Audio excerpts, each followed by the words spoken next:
It's gonna have your name also on the bottom, and we are Okay, live right now. we're So live. We're live. This is the first introduction to my boy Ramon's show. yeah. I mean, definitely. Let me see. Okay, I believe that we're live right now, and actually, I see Morena already on the in the chat. Hey, Morena chica, can you hear me? Can What's you? up? What's up, Morena? Yeah, What's up? if you can do like a post in the chat and you can confirm that you can hear me, you should be able to hear me, and you can hear that I have Rakim. So this is kind of like a test that we're doing. Yeah, just a little test, giving everybody a little sample of what's to come. Oh, definitely. So what's going on? Like this craziness going on lately. Oh man, just try to keep my ear to, of course, what's going on the internet and different things like that. But mainly I've been working a lot, and just what we was talking about earlier with what you had sent me was Shahrazad Ali. I remember watching Shahrazad Ali. The first time I saw her was in around 2008, Yes. 2009, and and just to think that a lot of the things that she was saying at that time was blasphemy, um, Yeah. because a lot of people did not want to hear it, and it goes to show you how long feminism has really been taking effect with some of the ladies out there. And so everyone just don't get it confused. Me and Ramon, we love women. I love everything about a woman. Love the curves. I love the smell. I love the way y'all smile, the way y'all talk. I love me some women. But we do have a certain sector of women out there that are louder than the women that we love. And that's an issue because I think we've been dealing with this for quite some time to the point that it's become a culture, Yes. and it just really become a culture of like rebelliousness and fighting against the patriarchy. It seems like you got some of those women today that want all of the benefits of patriarchy without actually having one. And it's gotten out of control because anytime that you have money that's involved, because we've all know that it's gotten to a point that bashing men, and this is not a race thing. This is no matter whether you're black, whether you're Latino, even white men, bashing men has become a business. Yes. And the more and more engines get behind that business, the more media takes effect on people's minds, and people start having these fantasies. Well, a lot of ladies start having these fantasies, even men, because now it's gotten to the point that men feel ashamed of even being masculine, and that's starting to seep into a lot of these young boys' brains, Yeah. where it caused them not to have a lot of masculinity because they feel ashamed because they don't want to upset women, or they don't, or they think that's what women really want, but it turns out that's far from the truth. Definitely. I mean, and like you were saying, there is definitely kind of like maybe a misunderstanding because that this whole thing they might make it seem like it's a problem that is only happening on one demographic, but it's just that it's being, how can I say, kind of like the magnifying glass is being put more Yeah, on a certain demographic, but that doesn't mean that it's only happening in in your demographic, in no, the black, yeah, kind of like yeah, in the black in the black community. community and all. That's really not what it is, and Yeah, it yeah, is and it will see be a bad the assumption because it does happen in other communities. It's just that the magnifying glass is not being put so much on others. They kind of make it seem Yeah, that is just particularly on your demographic. yeah, and you gotta like, yeah, is that's definitely true. And unfortunately, we're here in the states. Um, unfortunately, my group of people, Black American people, usually are the petri dish for everything to experiment on before it usually goes, you know, in different areas and stuff. And feminism is something that we've been dealing with since the '70s, around the '70s, and it slowly has gotten to the point where over time, when you look at the magazines, when you look at the television shows, women doing it all, women gaining power, women Yeah, are competing against men. All of these things have played a part in what actually has transpired today, especially within my community, to the point that you are even afraid to speak up or say anything because you're afraid of getting grilled.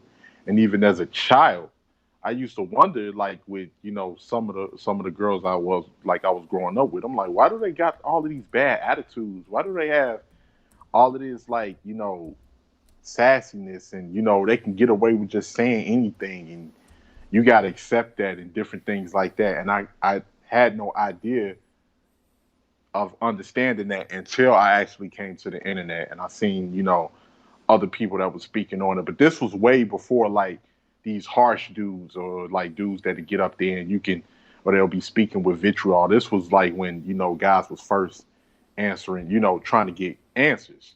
yeah, And that people started having that conversation online, and this was way back in like '08.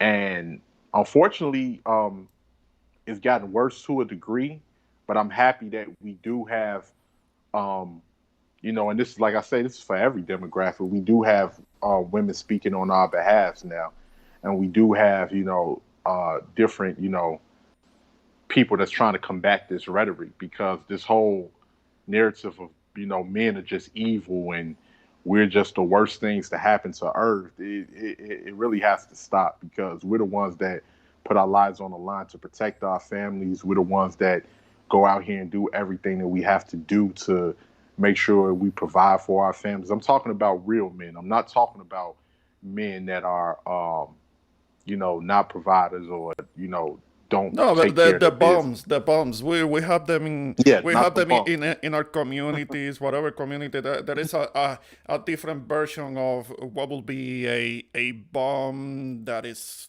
kind of lazy, not wanting to contribute something valuable to society. I mean, that's across Right. the demographics. I mean, or maybe Right, that right. Any they didn't any have, demographic. yeah, or maybe that they didn't have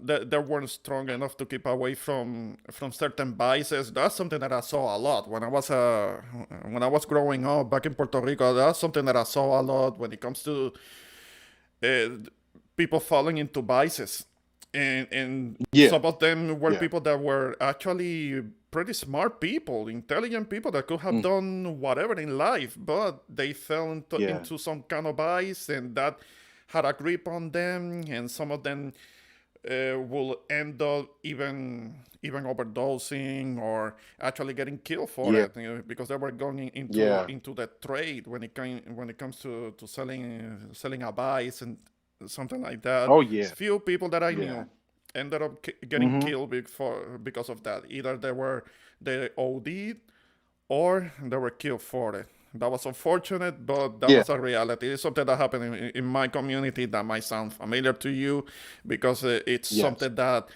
in kind of like the more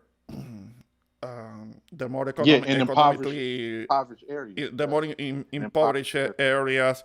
areas, that has more of a tendency to happen. So Yeah, yeah, and that goes usually across majority of the times is Black and Latin communities, because unfortunately a lot of us are we live in some of the most impoverished areas, whether it be here in the states or even back on the islands. yeah, It can get real rough on the islands, because you can't compare the poverty on the islands to poverty in the United States. You just can't. Is a completely different world. And Yeah. unfortunately, you have some people that fall into that, because they're trying to escape their situation, or you know, you just got a lot going on. So yeah, that definitely happens. And like what we were saying with bums, if you notice, a lot of the times we see the difference between men and women is that us as men, we don't co-sign when men are doing negative behavior. We don't co-sign when men are not taking care of their business, or they're not doing right by what they No. need to be doing.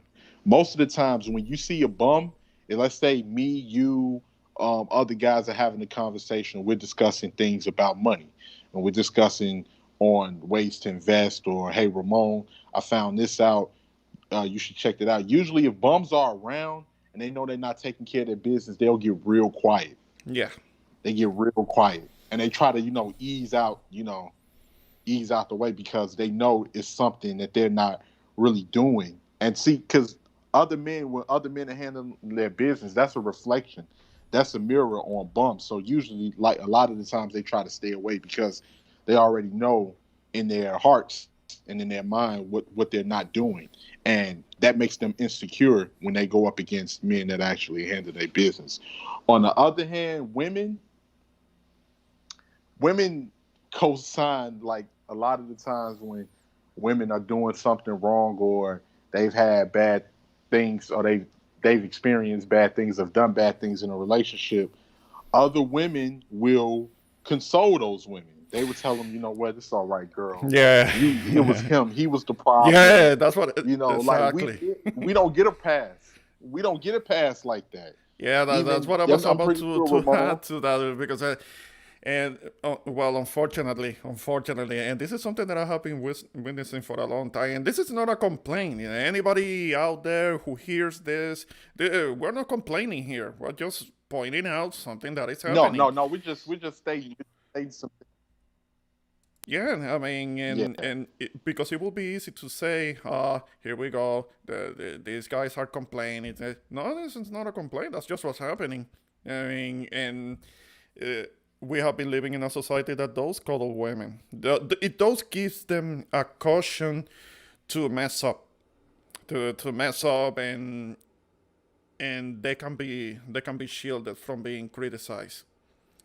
And right, right, and it has caused behavior to go, unchecked, to the point that it spiraled out of control.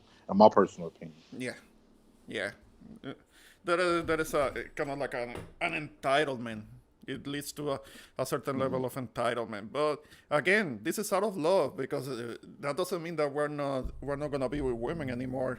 Absolutely not. I mean, Oh no, I know that I love me no. some women, like you said before, but it's just that Yes, there are those things that do need to be pointed out, and all we those can do is those focus. soft. Uh huh. I was just gonna say those soft, voluptuous curves. You think we're gonna get those up? Hell no, I no, don't we're think not. so. And it's not even just the physical. It also matters if the woman does have a good head on her shoulders, and she can have more of a personable disposition. Those things matter too. That's absolutely correct, because the thing is, like when it comes to the dynamic of relationships, it can only be one person to make the chief decisions, because as the man, you are responsible for making those chief decisions, because if things don't go well, then that responsibility is going to be on your shoulders as a man. Yes. I've noticed you have women. Oh yeah, definitely. You have women, they want to take the driver's seat, but the second that the car, crashes into a wall, or it goes off the highway into a ditch, then it's the man's fault. Yeah. Because if you was a and then because we've seen that if you was a real man, be thrown at our face plenty of times. So now you have women that'll fight you over the driver's seat, and then when they crash the car, they'll look at you and say, "Well, if you was a real man, you would have never let me take control of the vehicle in the first Yeah, you place." can't It's win. just like, yeah, You can't win because whatever, damned if you do and damned if you don't. I mean, whatever you wanna do, you try to do the right thing. What you think is the right thing, you being the man and all, and it's a problem. But if you didn't do what you felt, what you thought it was right as a man, then that can be a problem too if things don't work out right. That's why it's kind of like, okay, you have your significant other, and definitely you want to talk to her and you want to listen to, you want to be able to share with her and come to an understanding as to what to do. But in the end, you being the man in the relationship, it is always best for you to make the final decision and take action yourself and have your woman support you on it.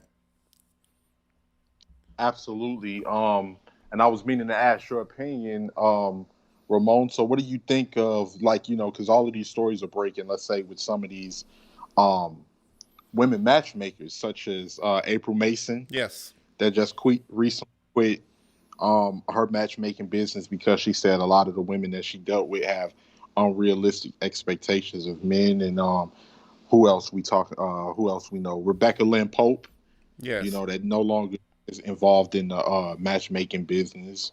Ivana from Fix My Life, Ivana Transvant, who says she's received death threats from women. I just want to get what's your opinion on some of these women Well, that are what's saying. And happening? before you answer, Yes. I just want to say one thing.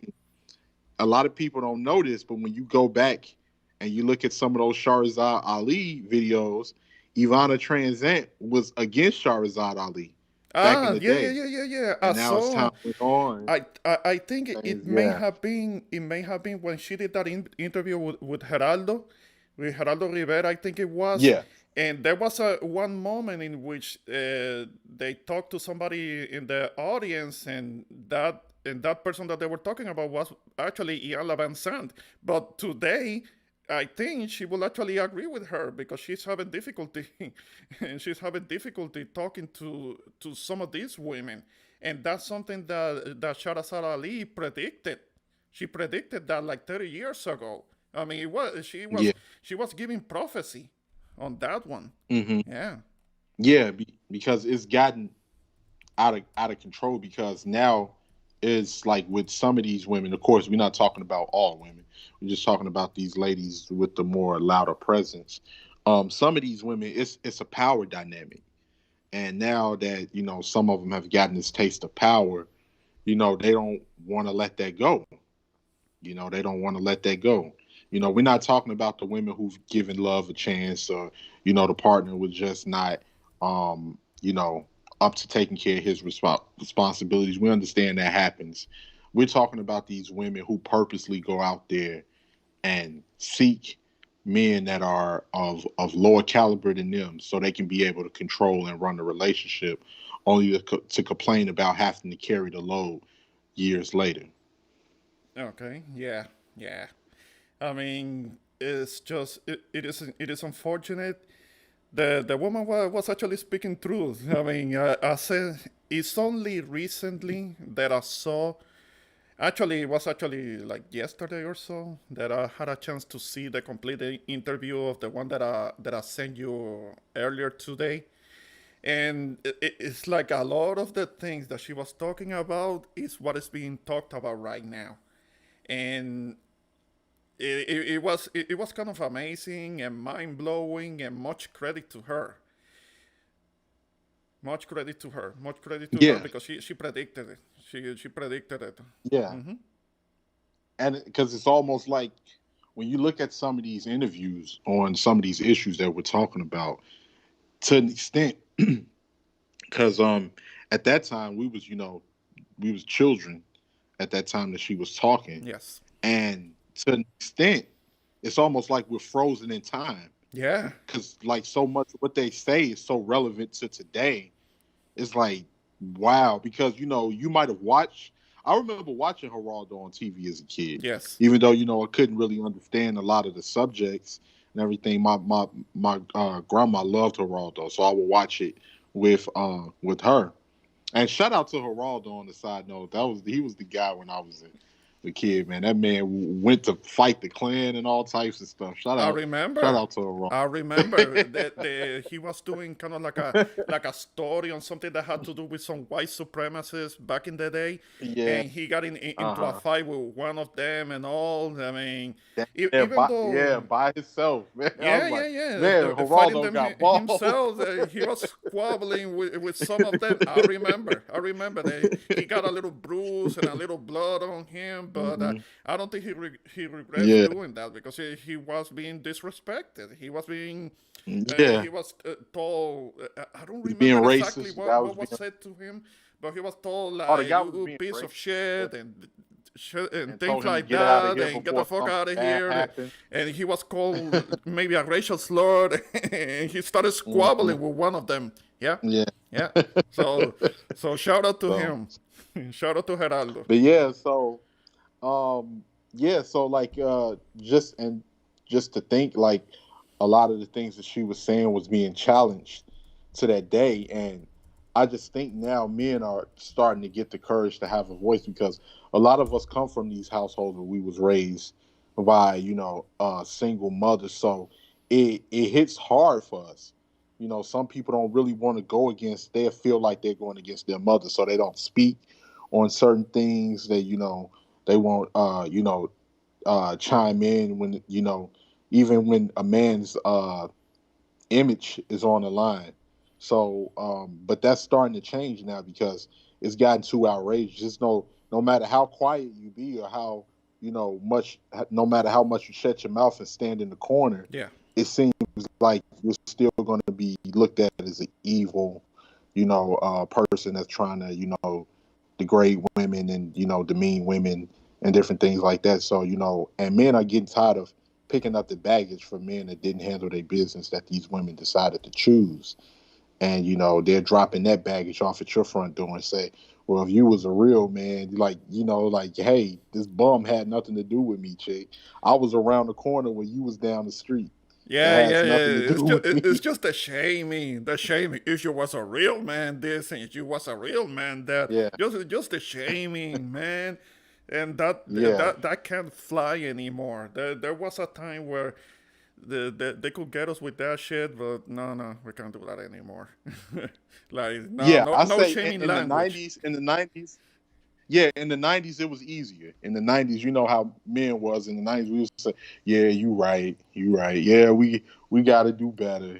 Yeah, Yeah. some men are just so messed up. We got to." But now it's gotten to the point that because like with some of the feminist actions, it's been so contradictory because the same men that they would tell you that he's a misogynist, he's he's awful to women. Those would be the same men that they are attracted to. So you have men today that's had an epiphany like, wait, you was just telling me this dude was this and that, and he wasn't sugar honey iced tea, as Yeah. Chantel Simone would say. Yeah, I know where you got that. I know where you got that from.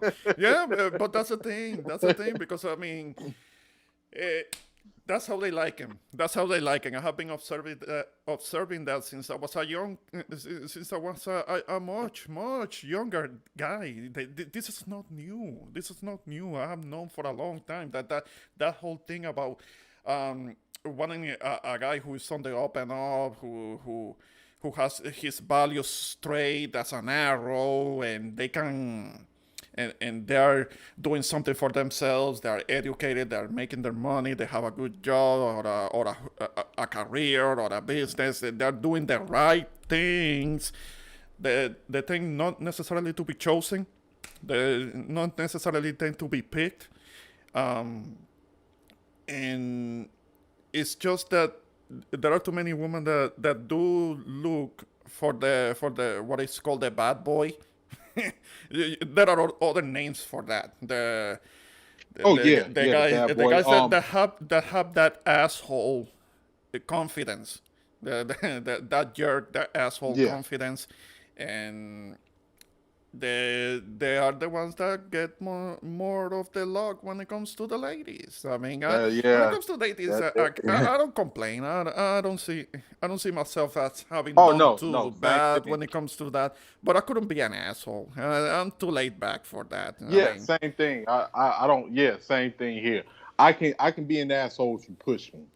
I'm very reactionary. After you take me there, if you feel that I'm weak or if you feel that I'm soft, and you can try that with me, you will get everything that you bargained for with me. But other than that, I'm more on the laid back side. I don't like to argue. I don't like to get loud at anything because if I feel that you push me to that extent, then it's no need for me to be with you. nah, nah. It's no need for me to be with you No, no, no. because you're If going they to are show you're me. gonna be with an instigator type of woman, then nah, nah. You don't need that. You don't need that. And there are too many. There are too many of those, especially these days. That can be too quick to start instigating shit.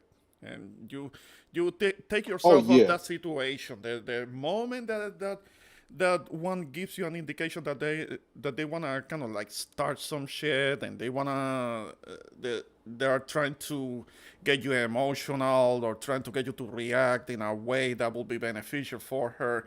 Like walk away, take yourself away from that situation because I wouldn't want you like getting in trouble because it's too easy for certain women to start lying on you and you have to and always remember they don't get punished for it. The- Oh yeah, yeah, yeah. You're absolutely correct about that. I'm going to share a little bit of my personal life. For a split second yeah. on your platform here, Ramon, I can remember one time I was dating. I had an ex, and she was very argumentative. I used to try to be a little bit more understanding because we come from similar backgrounds. So I knew she came from, a broken home and different things like that. But one day we got Right. into an argument about something. I can't remember. And I was driving, Mm-hmm. and this girl had the nerve. She said something. She told me, nah, maybe you just need to grow a pair. Man, when I tell you I confused the accelerator with the brake so quick, Mm-hmm. I pumped that brake so quick Yeah. to the point that both our heads almost hit the dashboard. Yeah. I was like, "Get the fuck out my car!" Yeah. And and she was like, "What?" I was like, "Look, either you gonna get out my car, or I'm gonna pull you out this car." And she was like, "We in the middle of a forest reserve. How? Where am I gonna go? How am I gonna call an Uber?" I said, "I don't give a damn where you go, who you call it Uber with. Get lost in the woods for all I care. You getting up out of my car." So when she saw that I was for real and I went across to try to get out, she went on and got out and she started crying. I pulled off, but then I came back about 5 minutes later and I told her to get in the car. But after that day, after I dropped her off, after a week or so, I was just like, yeah, I can't do this. No. I can't do this No. because this is taking me too much out of my character zone for me to, I'm not trying to, And then like some women get a kick out of that. They're like, oh, I didn't think he would get that angry. I didn't think, for some women that turns them on. But I was like, nah, I ain't, Uh, I ain't with it. It's what they call It's shit not a joke. testing. It's that shit testing. Yeah. They're shit testing you. I mean, I went through something like that many years ago. It was like 15 years ago, and this woman that I was seeing on and off, she wanted to pick an argument with me, but she was kind of trying to show out because her niece was in the car with her boyfriend. Yeah, she had never gotten like that with me before, but I think she was trying to show out to her niece. It has something to do with that Mm, because we weren't by ourselves, so I couldn't just kick hmm. her out because I had her niece in the car, and Yeah. it was a more complicated situation. But what you did right there, hopefully it did taught her a lesson. But it was better that you didn't continue with her because if you let her slide, she was gonna do it again. She was gonna put you Oh through that yeah, yeah. situation Cause see, again, and that was that. Nah. It was. She will cause do. She will up the ante as as they say. Yeah, yeah, You definitely, let it slide the first definitely. time, then the next time is gonna be something worse. She will hit you with something worse. And disrespect you with something Because worse. Yeah. when it comes to me, I try to, keep my cool and composure, whether I'm dealing with women, whether I'm dealing with other men, anything like that, because I'm more afraid of what I would do if I get upset to that point. Because I know, like, with being a man, you can take it a step further. When somebody decides to take that inch, you can take a mile just to show that you're not for the BS. So with me having that type of personality, I try to avoid as much conflict as possible, especially when I'm dealing in a relationship. I'm not gonna call you out your name. I don't want you to disrespect me, call me out my name. If we have a situation where we got to discuss an issue, we'll go off and speak to it in private. If you got kids, or if we got kids together, we're not going to argue in front of the kids. We'll, make sure that these kids are asleep, and then we'll go in and we'll discuss our issues. Mm-hmm. Different things like that. But Mm-hmm. for some women, some of these modern women today, that's kind of boring. They want that excitement. They want that, ruggedness. Yeah, yeah, but at least if they can get that excitement doing something positive in a positive manner, like kind of like doing plans, going to doing a little bit of traveling, not necessarily traveling to another part of the world, but going to a different place in the state, building up some experiences, because a lot of that I think it has to do with people that has always been in the same area their whole lives, and they don't have a lot of Yeah. life experience. They haven't seen anything. They haven't seen other places. They haven't seen other people. They haven't been around other places. I think that it has Hmm. something to do with that. When somebody is kind of like problematic and they want to start shit because they're apparently so bored or something. Yeah, yeah, it's boredom. It's boredom. It's I think it boredom. has something to do with being bored. They need to start some shit to have some kind of excitement in their lives, even if it is by starting drama. Because Yeah, there are yeah. too many drama lovers out there. Yes, yes. I mean, a lot of people like drama. They like to be entertained by drama. But like with men, you know, with men try to avoid drama because us as men, we know that drama has real life consequences. Yeah. And also as men, you feel that level, things can get to that physical level of violence dealing with drama. Not just with women, but dealing with other men. So that's one of the reasons why men try to avoid drama as much as possible, Right. because we know we can be in a situation where we can lose, or something bad can possibly happen that can put us in a situation that we don't want to be in. Versus a lot of men, unless you run past that wrong type of guy for some ladies, but for most of the time with ladies dealing with drama with men, of course, men to chalk it up to them just being women, and that level of violence won't really be there unless you're dealing with that certain type of guy, and we all know what certain type of guy that is. Yeah. Uh, yeah. Yeah. Yeah, I see Denise commenting, and she says boring means stability. Yeah, I mean, the stability is kind of like, to them, it becomes kind of a routine. That's what bores them because they see it as being routine, the same thing all the time, and that can get boring. So you're right on that one, even though stability should be what anyone in a relationship should want in the for the long run, for the long game.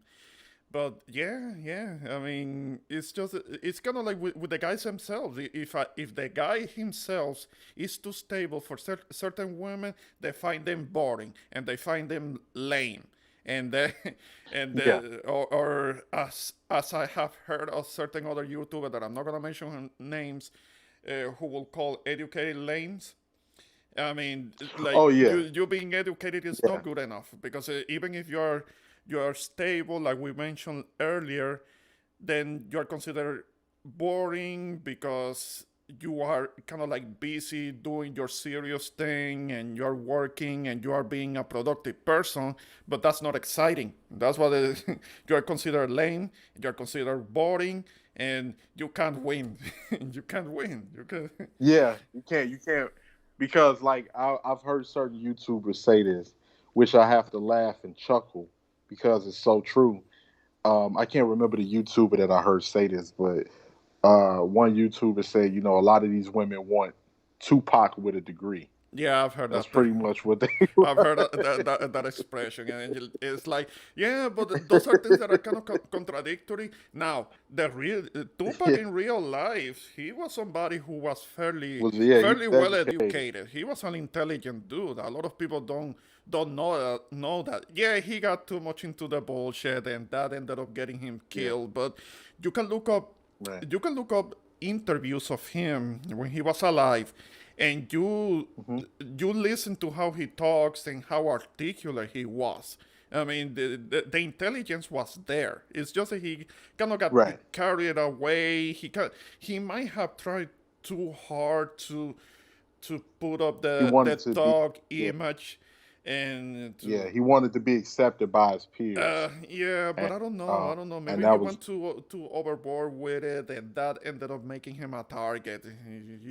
He would Yeah, probably would have been alive. Uh, yeah, we will never know exactly what was he into, and ended up costing him. yeah. It ended up costing him. He was set up that. And I don't know if that has actually been resolved as to who actually killed him. well, Yeah, the guy, you know, and it's out there, but the guy who was responsible for killing him was Orlando Anderson. He was the person, you know, because I can remember back in the day when they had all these conspiracy yeah, theories and different things about that. But no, the guy that they jumped, Orlando Anderson. I'm a big Tupac fan. Tupac raised me. I grew up on Tupac. yeah, But unfortunately, the guy that they jumped, he was a real gang member, and he was a person that was out there. He was with it, and yeah. even prior to them jumping him and beating him up, he was already being investigated for another murder, Mm, which had took place 4 months before the Tupac incident. yeah, So apparently, you know, after that situation, we all know how things go. You know, you get jumped, you get beat up, or you know, you out there really in the streets, or you in the battlefield, as they would say, and it's going to be retaliation. And unfortunately, that's what happened. There was retaliation behind that incident, and you know that caused a massive war over in Compton at the time. yeah. But you know, RP to my boy. Pac was my guy. Yeah, But I remember that shortly after this guy Orlando Anderson, he was killed too. I understand. yeah, he was It killed. He wasn't was too long killed. after. Maybe it was in Hmm. retaliation for the Tupac killing, or maybe it was for something else, Well, as you say, that he was involved into some yeah, other shit that could have gotten him killed also. yeah, he was killed. He had been shot behind the Tupac incident, but he didn't die from that particular incident. There had been a lot of back and forth shootings in Compton Yeah. after that incident, but he died from some guys that he was familiar with that owed him money. Hmm. You know, they say he spotted them coming across the car wash. They owed him drug money, and apparently, you know, he confronted them about it. You know, one thing led to another. Words was exchanged, and someone, you know, pulled out. He pulled out, and they exchanged Mm, gunfire, and he was hit and he was killed there. yeah. And but it had already been widely known that he was responsible for the murder of Tupac, because people said, you know, he went back to Compton bragging about it, telling people he was the one that, you know, did it. But of course, it was no internet or anything at that time, Yeah. so Yeah, nobody would really know. it was easier to keep it quiet because there Yeah, was no social media. It's not like right now. Some of the kids now that are into the bullshit, they kind of like snitch on themselves. I mean, they make Oh they make yeah, the no, police they job. don't, They cause make it easier, yeah, so easy for the cops. because they don't really, unfortunately, they don't know any better. Yeah. And the only reason I say that because the older generation, like we don't think about, like we sit here, we communicate on the internet now, but we really don't think about it as in the sense that we got to go and speak about a lot of personal things on the internet because we grew up in a time where there was no internet. Yeah.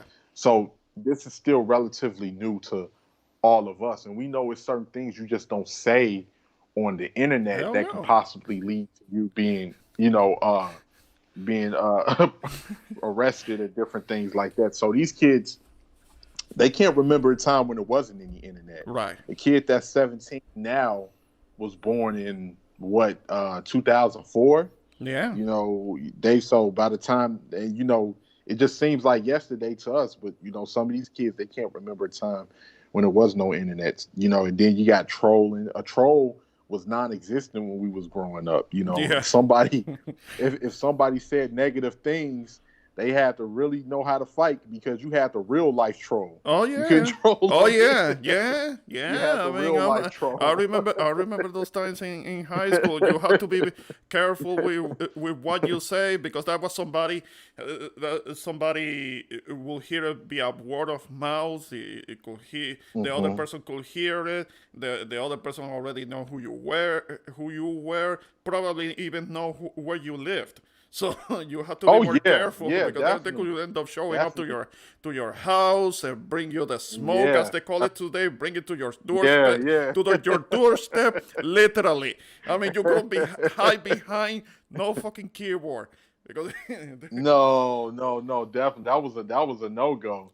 And like I said, so back then, a person that trolled in real life, you was really with it. You was yeah, really yeah, with yeah. it because you You had to know really how to defend must have yourself. been somebody that could really throw down and squabble. Yeah.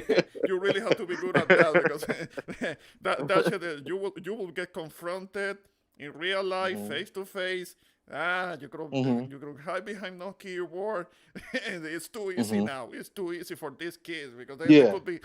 they could be talking shit about somebody who is on the other side of the country. So Yeah. it is not Yeah. so Yeah. likely that they're Definitely. gonna be Like, meeting up and getting into a fight and shit. yeah, because you'll ask some of these kids, kid, you talking crazy, man. Where are you from? Oh, I live in Germany. Okay, I'm never gonna run past that kid. Yeah. Yeah. So That's just too easy. But I don't know. I don't know. It's just that some of these kids, as you were describing, that are maybe 15, 16, 17 years old, they were raised by the iPad. They were raised by the oh early yeah, smartphones, and yeah, they're not so great at interacting face to face. They really live their lives through the smartphone. They really live their lives, their social lives, through the smartphone, the tablet, and maybe the laptop and so on. I mean, they're not really interacting in real yeah, life, and this pandemic it's making it even worse. The whole thing with the yeah, isolation, people being isolated, and it's just not how it used to be when I was younger. People really needed to meet in person and see each other in person. yeah. People was more interactive, and also a lot of people was more hands on with things. Unfortunately, the way technology has taken over, Yeah. we're losing a lot of what we once had. But you know what they say, you don't know what you got until it's gone. And unfortunately, Yeah. it's leaving because, things are transitioning to more of a technological, um, more of technological standpoint. Mm-hmm. And a lot of these kids is going to be, God forbid if computers ever went down in the future, society's definitely going to collapse because nobody's not really going to know what to do, or the people that do know what to do is going to be very few compared to what it was when we was growing up. Yeah. Yeah. Dang. Dang. That's really something. But yeah, Yeah, it's but all that we can do is trying to promote kind of like the younger kids, like trying to promote to them that they do it a little bit more like we used to. I know even with the Yeah, conditions and the restrictions that we're dealing on right now, at least like come on, socialize the way that human beings have been doing for like what millions of years. They had to see each other face to face. That's the way it's always been. This is relatively new. People trying to have whole social lives and whole relationships via Twitter yeah. or Instagram. Like Oh yeah. no. That's never gonna replace the real thing. But you know what's crazy now, Ramon? I've actually literally seen kids. You know, I have cousins and different people like that they'll get in front of, like, we'll have get-togethers, Yeah. and it's just awkward. Mm-hmm. I'll be like, "Yeah, hey, come over here, man. That you see that girl over there looking at you. Go talk to her." And they're awkward because they really don't know how, because everything they do is on the internet. Yeah. You'll be amazed how some people have the most booming personalities on the internet, but in real life Yeah. they're very awkward because they created this whole persona just Yeah, it's just dealing with the internet. easier when you can have a conversation and speak behind from behind an avatar, and Yeah, you don't put definitely. yourself out there. I mean, for us that were older, of course, rejection hurts. It always will. Yeah, It it's always always does. has. It always has. It always will. Rejection is a mother, but still, it's kind of like the way that it's always been when it comes to interacting people interacting, and that's just how it's always been through human history, and it's been lost a little bit. It's kind of eroding, but hopefully it doesn't go completely away, and maybe the following generations understand that it's better to be around each other.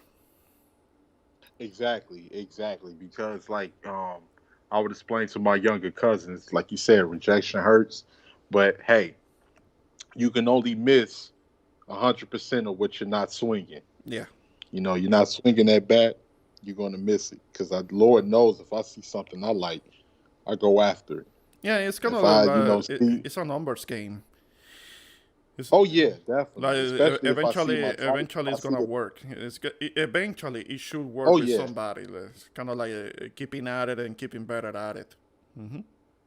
because if I see, my type, a nice tall 5'8", 5'9", the thick thighs, Yeah.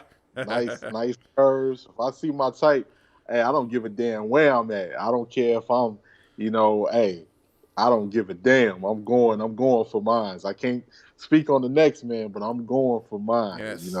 Whether if I get shot down, I just get shot down. But I'm going up there and I'm gonna make my presence felt, and I'm gonna see if I can get get on with the contact, so Yeah. I can get up on another day. Yes. It's kind of like you can't think too much about it because I had to learn it the hard way myself. That if you think too much about it, about making the approach, you just talk yourself out of it. I did that. I Yeah. did that many times. I did that many times Oh yeah, when I yeah. was younger. I mean, No, it's happened. It's definitely happened to me numerous times, yeah, man. Numerous times, and it happens to a lot of men. Like you said, eventually you'll you'll definitely get you'll definitely strike. You'll hit a home run. Some hmm, days you might strike out. Some days you may hit a home run. It depends. I mean, one of my exes I met, I was working. I was working at a Best Buy, and I couldn't let her pass up. Man, she was going to Iowa State at the time, yeah, and man, she was bad. So I went over to her. Spit my little game. I was talking to her. I had her blushing. I was able to get her number, and then before you know it, we started talking. But see, yes, if I would have thought too much about it and would have just let her walk out, yeah, then that would have been a missed chance. yeah.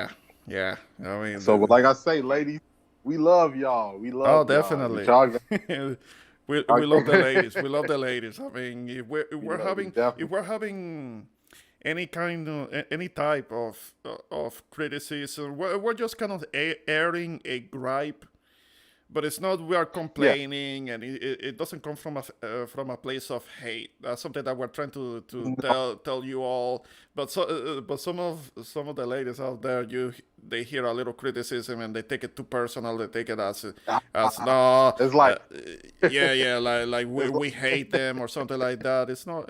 It's nothing like that. It's nothing like that. it's like trying to sprinkle holy water on the girl in The Exorcist. They hear a little criticism. It's like your head start doing the 360. Uh huh.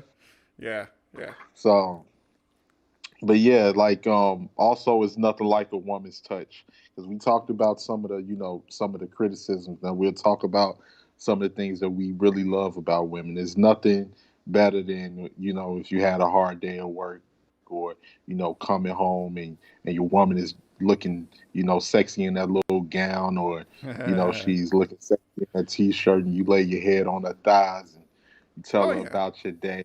You just caressing your shoulders is nothing Ah, better than that. yes, yes. It's nothing better than that. Yeah, yeah. So No, I mean, I do know the feeling. I used to be in a more committed relationship with somebody, so I know Mhm. about that. Oh So yeah, eventually that it's gonna have to get back to that. I have to work on I have to work on that. oh yeah. So No, that's the definitely. same thing. I haven't had the time like as much as I because I've been working like crazy, but I'm in the same boat. Mm-hmm. But like even the issues that we're talking about, eventually, like with a lot of the, I hope that as time goes on, some of this rhetoric actually die down on this Yeah. feminism thing because it's really has ruined the oh and all of this hot girl summer stuff and Ah. all of that because unfortunately, Ah. um, now I think Meg is a beauty to look at, I definitely. like her. I wanna like her music. I can't really. Yeah, Her I'm a music guy. is not so much what I will be so much into it, but I think she's Yeah. cute. I mean, I'll take Oh, I think she's I'll take a sexy. Megan Thee Yeah, Stallion she any day because I'm always hearing definitely. about how tall she is, and I love a tall woman always. Yeah, I love a tall, thick woman. That's one of my weaknesses right there. And like yeah, like I think she's attractive, but it goes to show you what we were just talking about. I think she's very attractive, but the mentality, I don't know if the mentality is right. Uh, You see what I'm saying? And I that won't be remember I remember that trouble that she got into with the yeah, rapper from Canada, and she ended up getting injured. yeah, So we still don't know exactly what happened there, but apparently some shrapnel, some bullet fragment got stuck in her yeah. foot. Now I don't know what ended up Like happening with based that guy. off of Yeah, based off of what it seems like. yeah, Well, I don't know. We can only speculate, but it looks like if you know firearms, he may have aimed at the ground and a bullet ricocheted off, yes, or or something like that, and parts of the fragments from the ricochet hit her in the foot. Or yes. if he didn't do it, somebody did it in the car. That's what it seems like, in my personal opinion, that might have happened. But women like Meg, the city girls are attractive. They got cute faces, but that type of mentality is not something that most men would be looking to wife. You have to Oh be a hell no. special kind of guy. Hell no. I'm sure they're a lot of fun, but you get your Oh fun while yeah, you I'm pretty can sure. before they start giving Pretty you sure. shit. The moment they start giving you shit, Yeah, you yeah. You won't you be able run to for the make it. hills. I mean, you don't stay too long around there. Yeah. And see, that's what a lot of women confuse too. They confuse sexual attraction with general attraction. Now, of course, men Yeah. we're sexually attracted to women all day, every day. Yes. But the crazy thing about that is that are you looking for that, or do you want more? Or after getting that sexual attraction for so long and that attention, some of these feminist type of women will be wondering why I can't get men to take me serious. Hmm. Well, you can't get men to take you serious because you're mostly trying to attract men on a sexual level for validation. Right. You're not looking you're not looking at a man to say, you know what, I'm a serious person.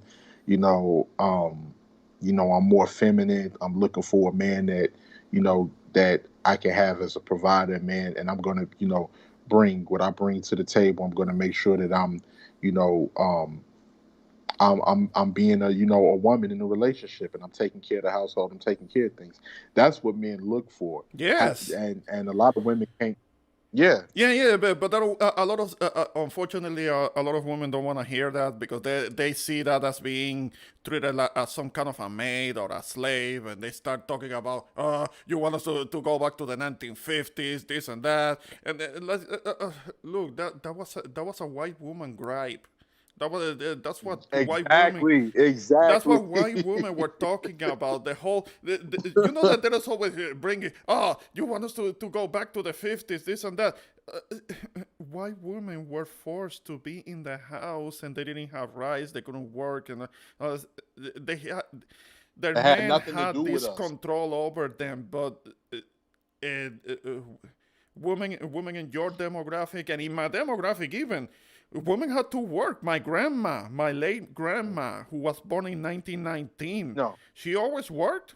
She always worked until she was yeah. I she mean, we was didn't have older. I mean, she luxury. was part of that first generation of Puerto Ricans that went to New York Yeah, City to work back in the 50s. She was one of them.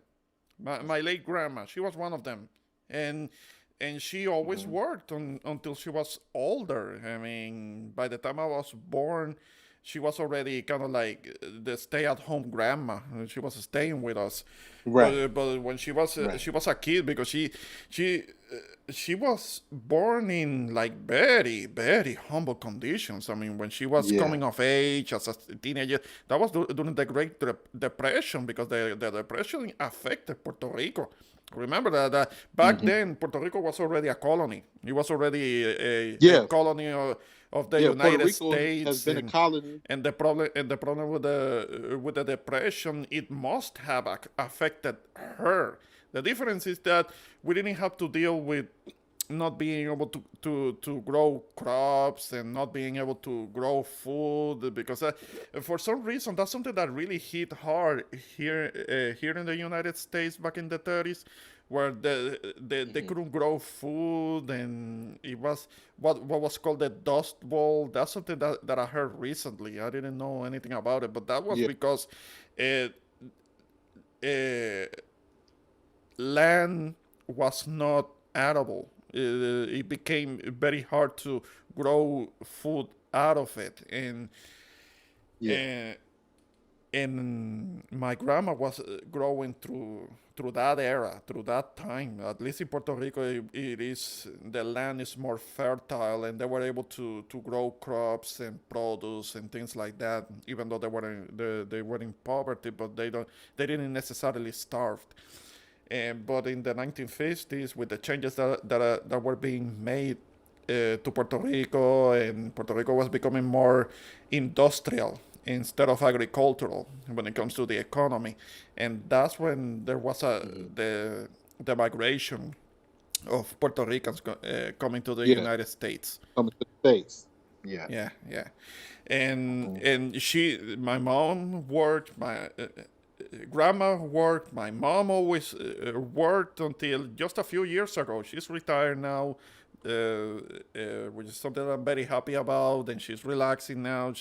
Oh, She's doing good, that's great to hear. but my mom also she always worked like back in the 70s, and hmm she was always a working person because she saw it in her mom who was a working person. hmm That whole thing about being Right. forced to be that expression being pregnant barefoot in the kitchen, that had nothing to do with black and brown communities, with black and brown people. That has to do specifically with the dominant society. They were the one. Oh Those yeah. women were the We ones were. that were being oppressed, and it's understandable why they had their feminist movement because it was about them. It was about them. but there was a strength, there being strength in numbers. That's when they started to talk about women of other groups to build their numbers, and that's when Exactly. certain problems started to arise from that that are being still dealt with. But too much role Yeah. reversal, too much of that whole role reversal thing. When Yes, it got not the control. certain women are trying to be the new men now, and I don't think that's sustainable. That whole mentality, I don't think that's sustainable, man.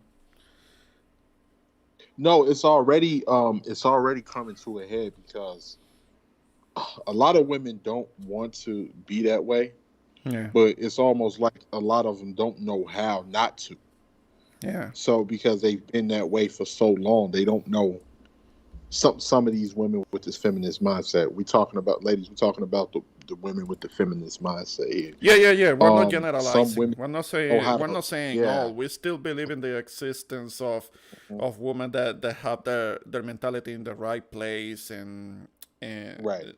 that we don't think that all is lost. We're not being like certain types that make these overly generalized assumptions about a whole gender. Well, that's not what we're doing. But unfortunately, those that are with that mentality, that they have a lot of voice, a lot of say. They set up their own whole platforms in Hmm. which they express those points of view, and they kind of make it seem like it's a general consensus, that mentality, but Right. it's really a group, it's a faction of people that talk like that. So, what do you think?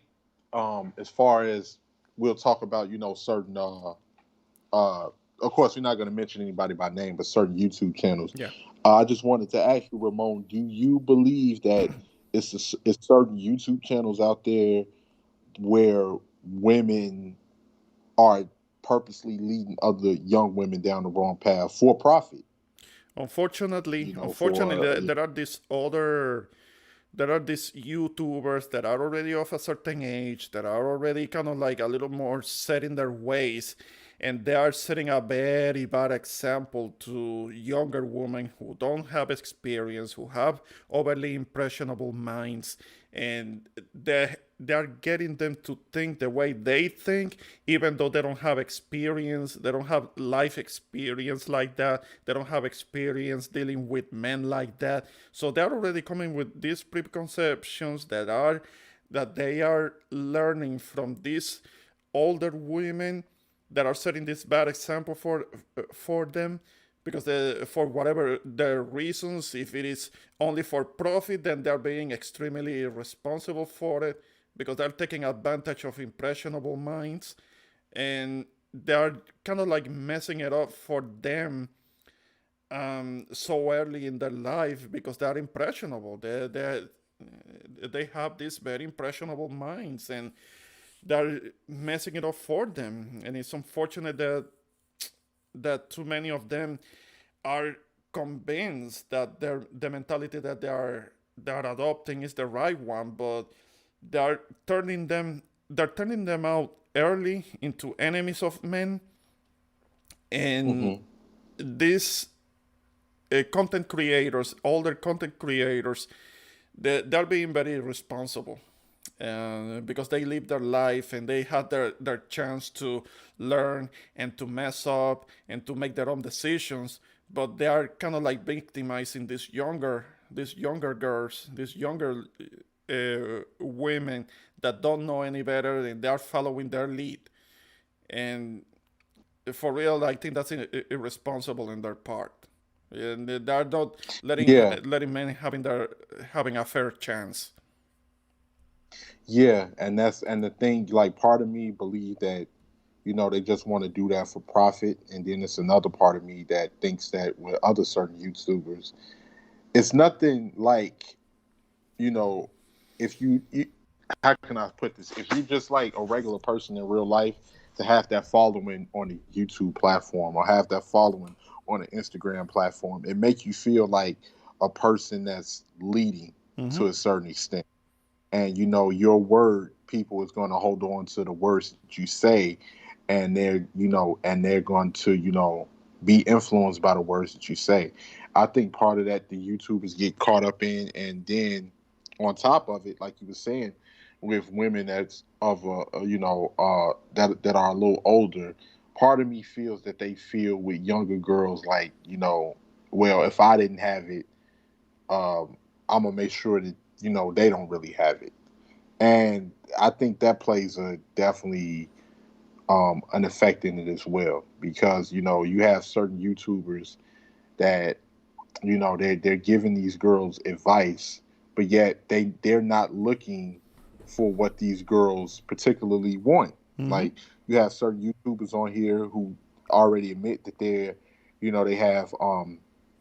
have commitment issues, that they're not really looking to get married or different things like that. And these women are giving other girls advice, Yeah. younger girls advice on how to deal with men, Yeah. or everything is about a bag, get the bag, and It different just things like it that. And pisses me off. It pisses me off because they're so selfish with the advice that they're giving. And the thing is that I just wish these younger ladies will understand that if they want to know what men think and what men want, they need to ask men. They need to stop asking Mhm. women that don't know how to stay in a relationship with somebody, because that's kind of like why why do these older women that don't know how to keep a relationship going on. Okay, then they might be good looking, they might be attractive, and all of that. Okay, they have what it takes to attract somebody of the opposite sex, but they're not very good at maintaining, keeping them with them, keeping them in a Mhm. relationship. But these are the ones that always have so much to say about what men want or what men think. And but no, these younger ladies need to ask men. I mean, men that they Mhm. know, men that they have already, they're already in their family, men that they're already acquaintances with, not necessarily somebody that they're gonna be dating, not necessarily, but men in their family, acquaintances, neighbors, somebody that they can talk to and they can ask about how men see this, think about this, think about whatever it is when it comes to relationships. They should ask men. They will be better off. I think they will be better off. And but too many Yeah, women, too many. or just to have. Uh huh. Yeah, go on, go on. Oh, no, no, I was just gonna say, just to have some type of balance there, because and like I said before, we know that it's men out there with bad intentions. We know that you have men out there, with some ladies, it's Mm-hmm. red flags that's there, Mm-hmm. that you can see it, but we're not talking about those men. We see, and another thing that a lot of these YouTubers are not covering, when they talk about the femininity thing, the hypergamy thing, and all of that. You have all of these women, you know, a lot of these. This is like 10% of men in this country Yeah. that are, I mean, and the people don't like. Some, I mean, people really live in like fairyland when we're just getting out of the pandemic. You have so many people that's lost everything during the pandemic. Most people are living from paycheck to paycheck Yeah. in this country, Mm-hmm.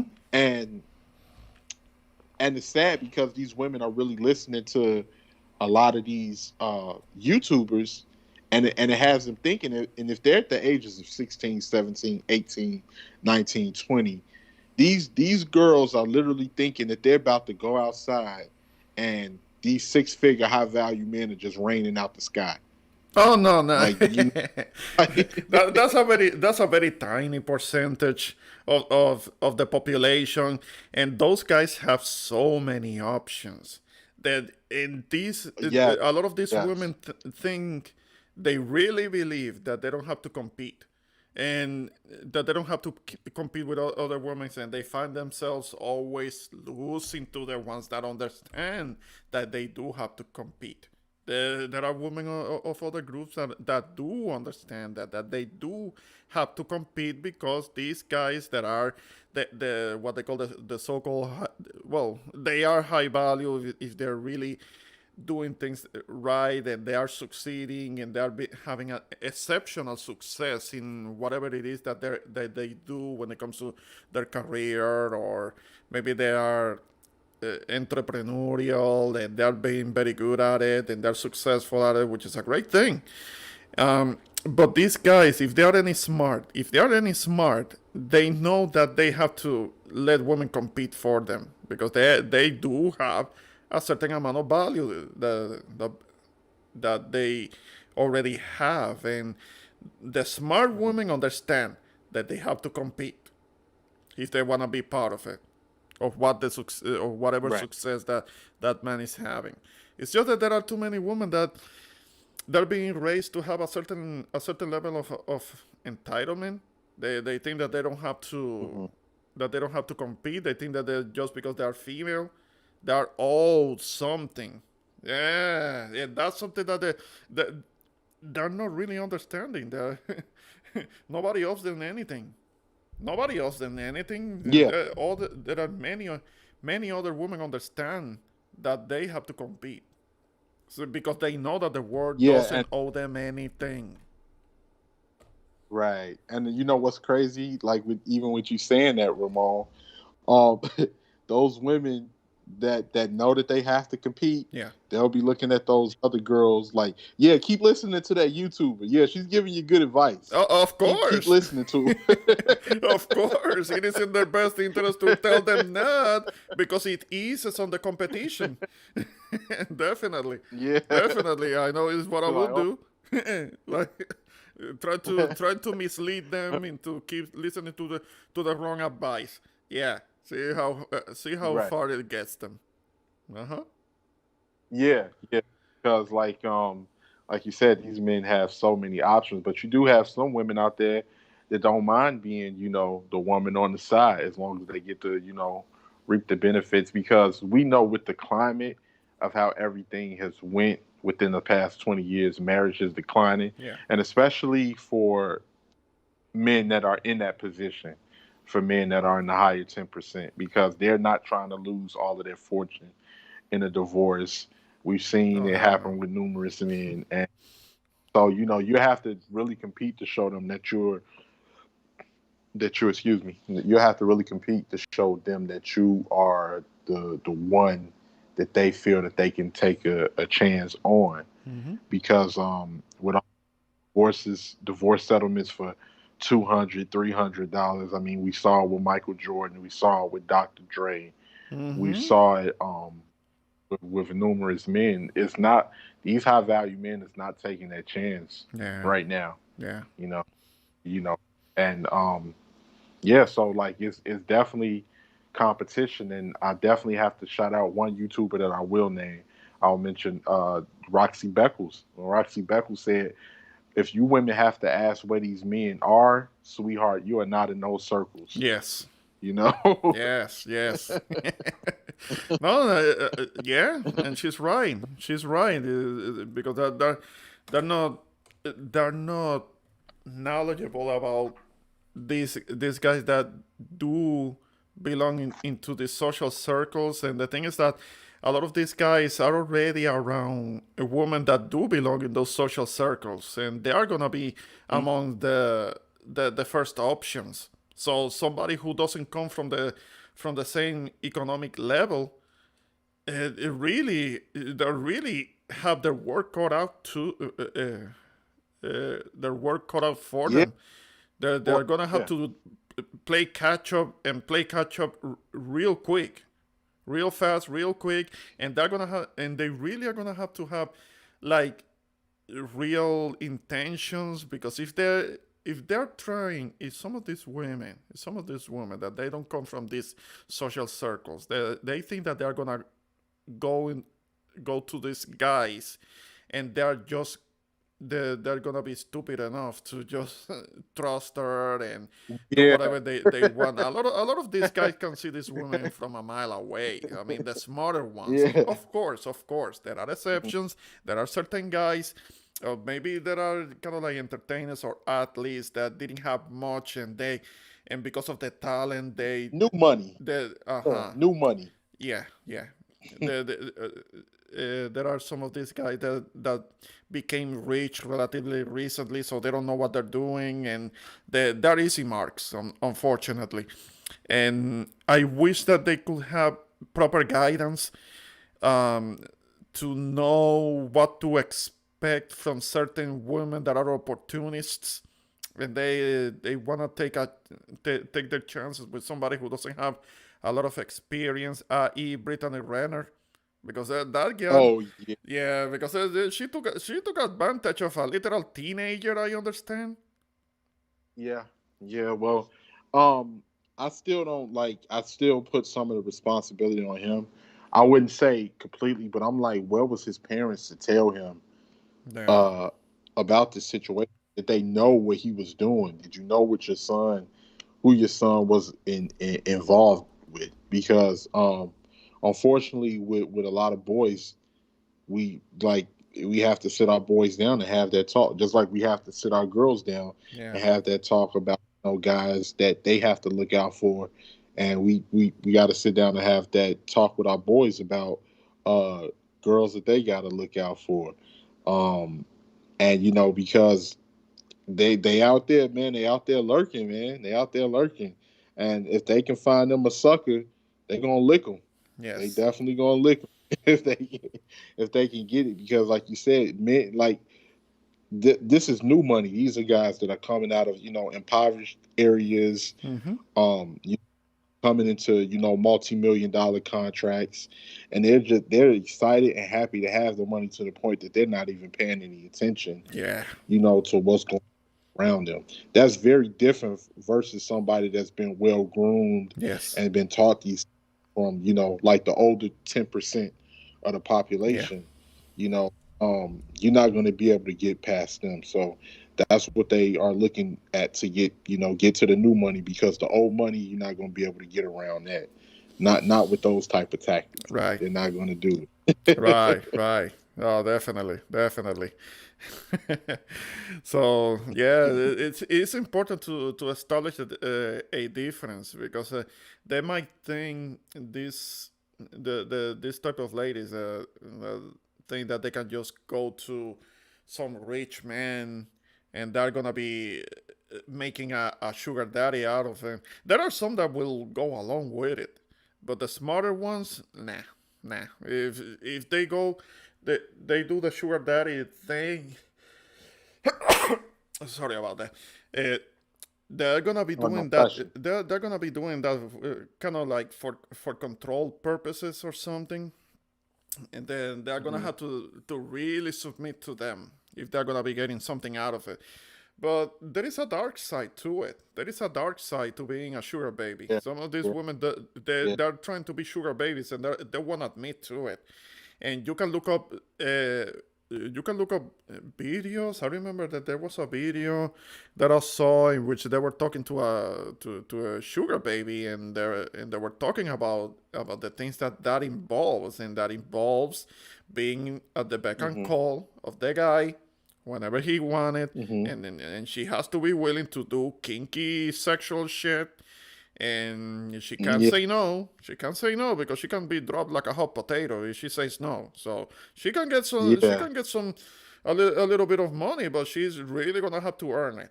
I mean, she's not yeah. gonna be able to just sit on her ass, and she's gonna be getting a bag by sitting on her ass. Oh, no, no, no. She's gonna have to assume certain positions, and she's gonna have to Oh do yeah. Yep.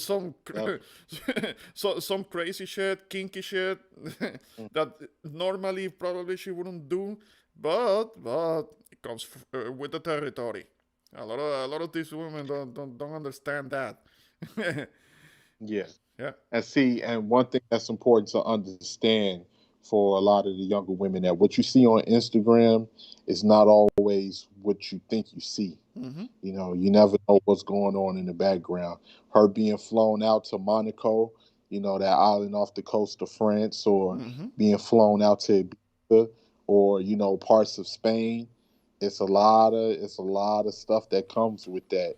And if it was a movie, it wouldn't be rated R. It'd be rated X. I'm telling you. Yeah, yeah, So, or like, NC-17. yeah, Yeah, it's gonna be because like something crazy, like special audiences only. Like no, it's not gonna be for everybody. Like nah. yeah, you wouldn't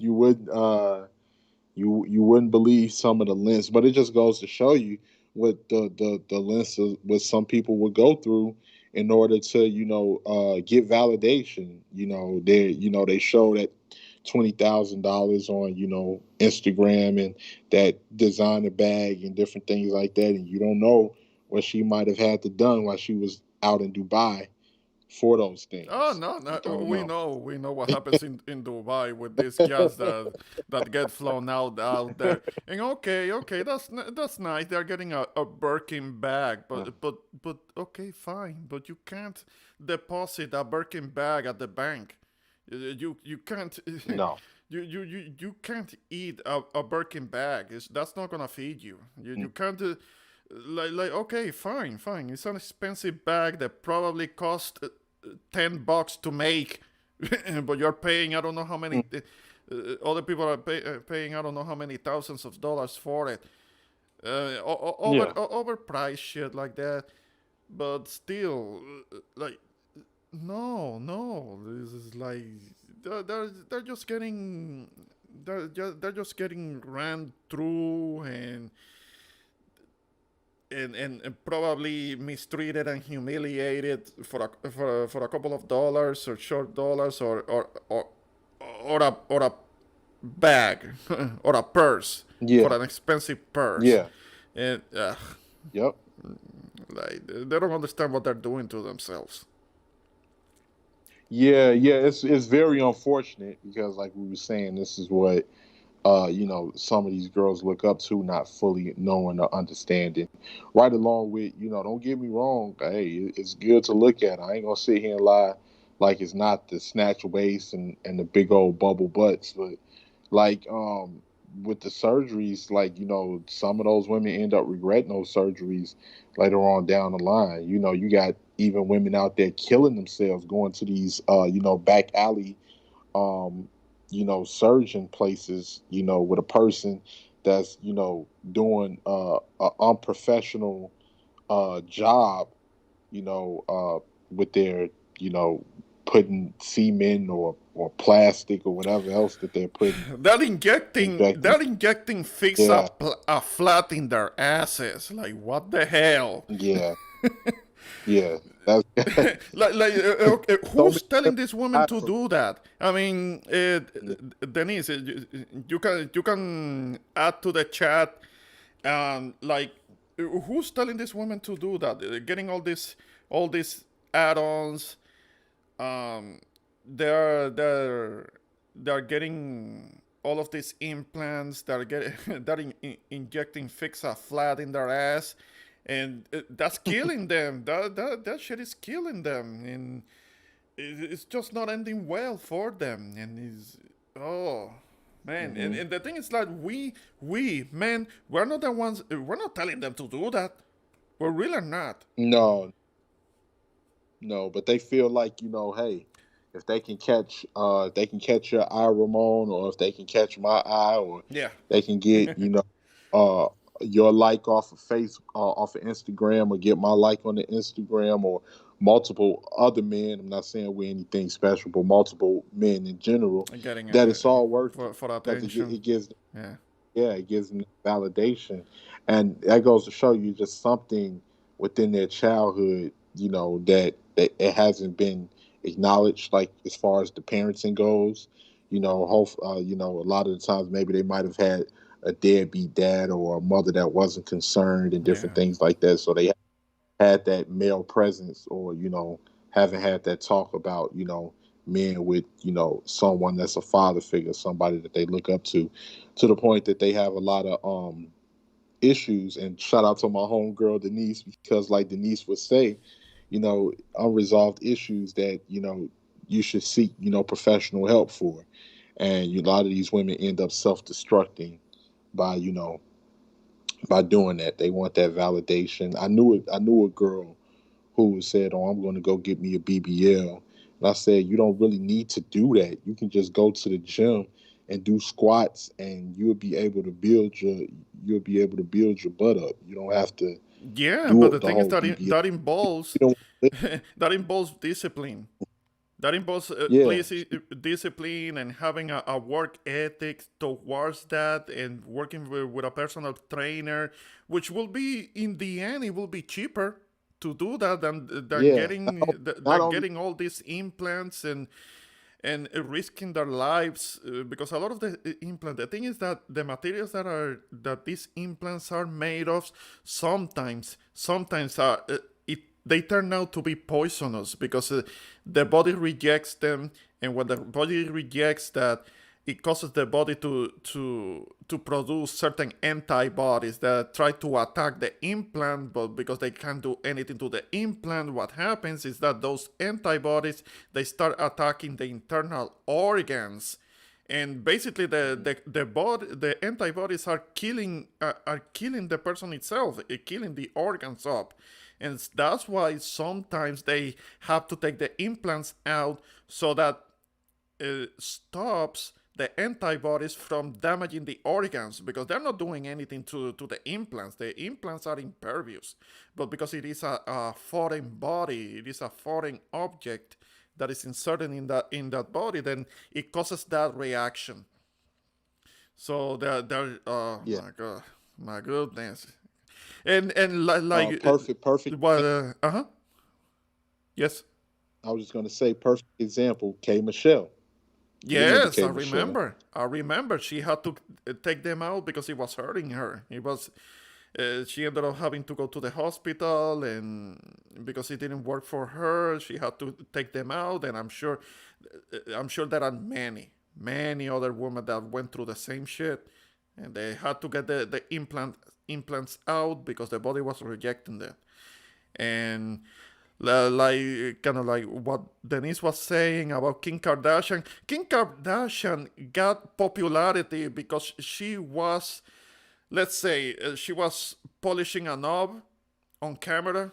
Not to be too graphic, but she was kind of like slurping on camera. That's what made her. Oh yeah. That's what made her famous, and not for any real talent. She's never been talented at anything. Unfortunately, they were able to market themselves very well and build on it and Hmm. get that popularity. And unfortunately, Yeah. like, they're being the wrong role models. They're being the wrong role Yeah. Yeah. models. Mhm. And it goes to show you, how the American people were just, brainwashed to like certain things. Because I can't lie, I watched the Kardashians. I watched the Kardashians a lot. I really enjoyed their show, Yeah. but it just goes to show you that a lot of people can be, like, if with the right marketing and the right imagery, you can take a negative and turn it into a positive and make a lot of money off of it. I remember when David Beckham. Remember when David Beckham came to play for the United States, Yeah. and it was at one point he was not playing on the field, and the people got pissed. And this is literally America. I never forget that when the guy in the audience held up a sign and said, "Welcome to America, David Beckham, where people like you get paid to do nothing." And that is so Oh. true. Oh, shoot. Damn. Damn. Wow. No, no, I wasn't following. I can't say that I know what happened to David Beckham. I know who he is. I know who he is. He's retired now, Yeah, and he was retired. That was years ago. yeah, yeah, yeah. Ah, Amazing. That's a mess. And the other thing that the oh, Dennis, you're a Kardashian fan. Come on, don't take the wrong example from her. I mean, she's not talented. You are somebody who has a talent for things and expressing and talking about the Exactly. information. You do have a talent for something. Kim Kardashian doesn't ain't got no talent. Like, Yeah. but what you were saying then is about the whole thing with the the Pookies and the Julios and the Angels and the Jesus. You know that those esos son los hijos de puta. The Angel and Jesus, those are usually kind of like the most hood bastards that we have. They have a tendency to have names like Jesus and Angel and maybe Moises. They have names out of the Bible. But those are usually the ones that are the biggest assholes.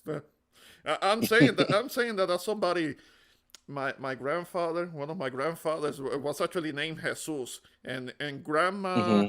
hated his guts because Oh he wow. because he was mean and he cheated on her and left her for another woman. Oh But yeah.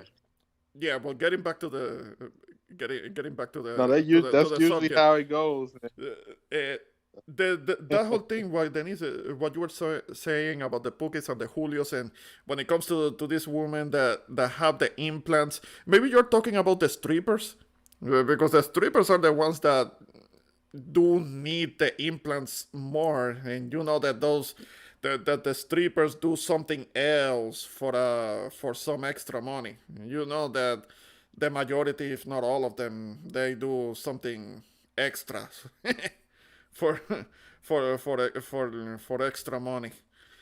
And Oh yeah. yeah, yeah, but I mean, it's just as long if it is natural, natural always is always better because when it comes to the implants, it's actually very unattractive, especially when it's overdone. But yeah, yeah, Exactly.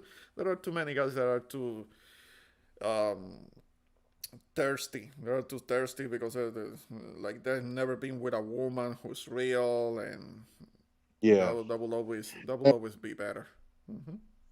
And that's another thing that, that's going to kill men from the inside out. And these are the simps and the men that are just too weak, Hmm. because it's definitely a growing number on them of them, especially with the way times have changed Hmm. over the years. Men are adapting to the climate of today. You got these young boys out here that's adapting to what women are saying, and they're really holding what women are saying for face value, even though we know what certain women say, certain things that they don't mean. These boys out here thinking these women mean what they say, so they're trying to adapt and be that, oh girl, I'll take care of you, I'll do whatever you say. Yeah. And that's really messing up the game, because those are the guys that end up going from being a simp to black pill. They don't even go red pill; they go black Oh, pill. like, yeah, yeah. so, They go hardcore. They go from one extreme to the other, and they become like super yeah, assholes. They become like super assholes, and like, ugh. And that's extreme. All extremes eventually are bad. Maybe not at yeah, first, but going to extremes is just not something that could be sustainable, I guess. But yes, I mean, trying to strike a balance, not be too nice, but not be an asshole all the way because yeah, yeah. that eventually it does have its karma. Yeah. You want to make sure that you actually toe the line. I'm gonna be a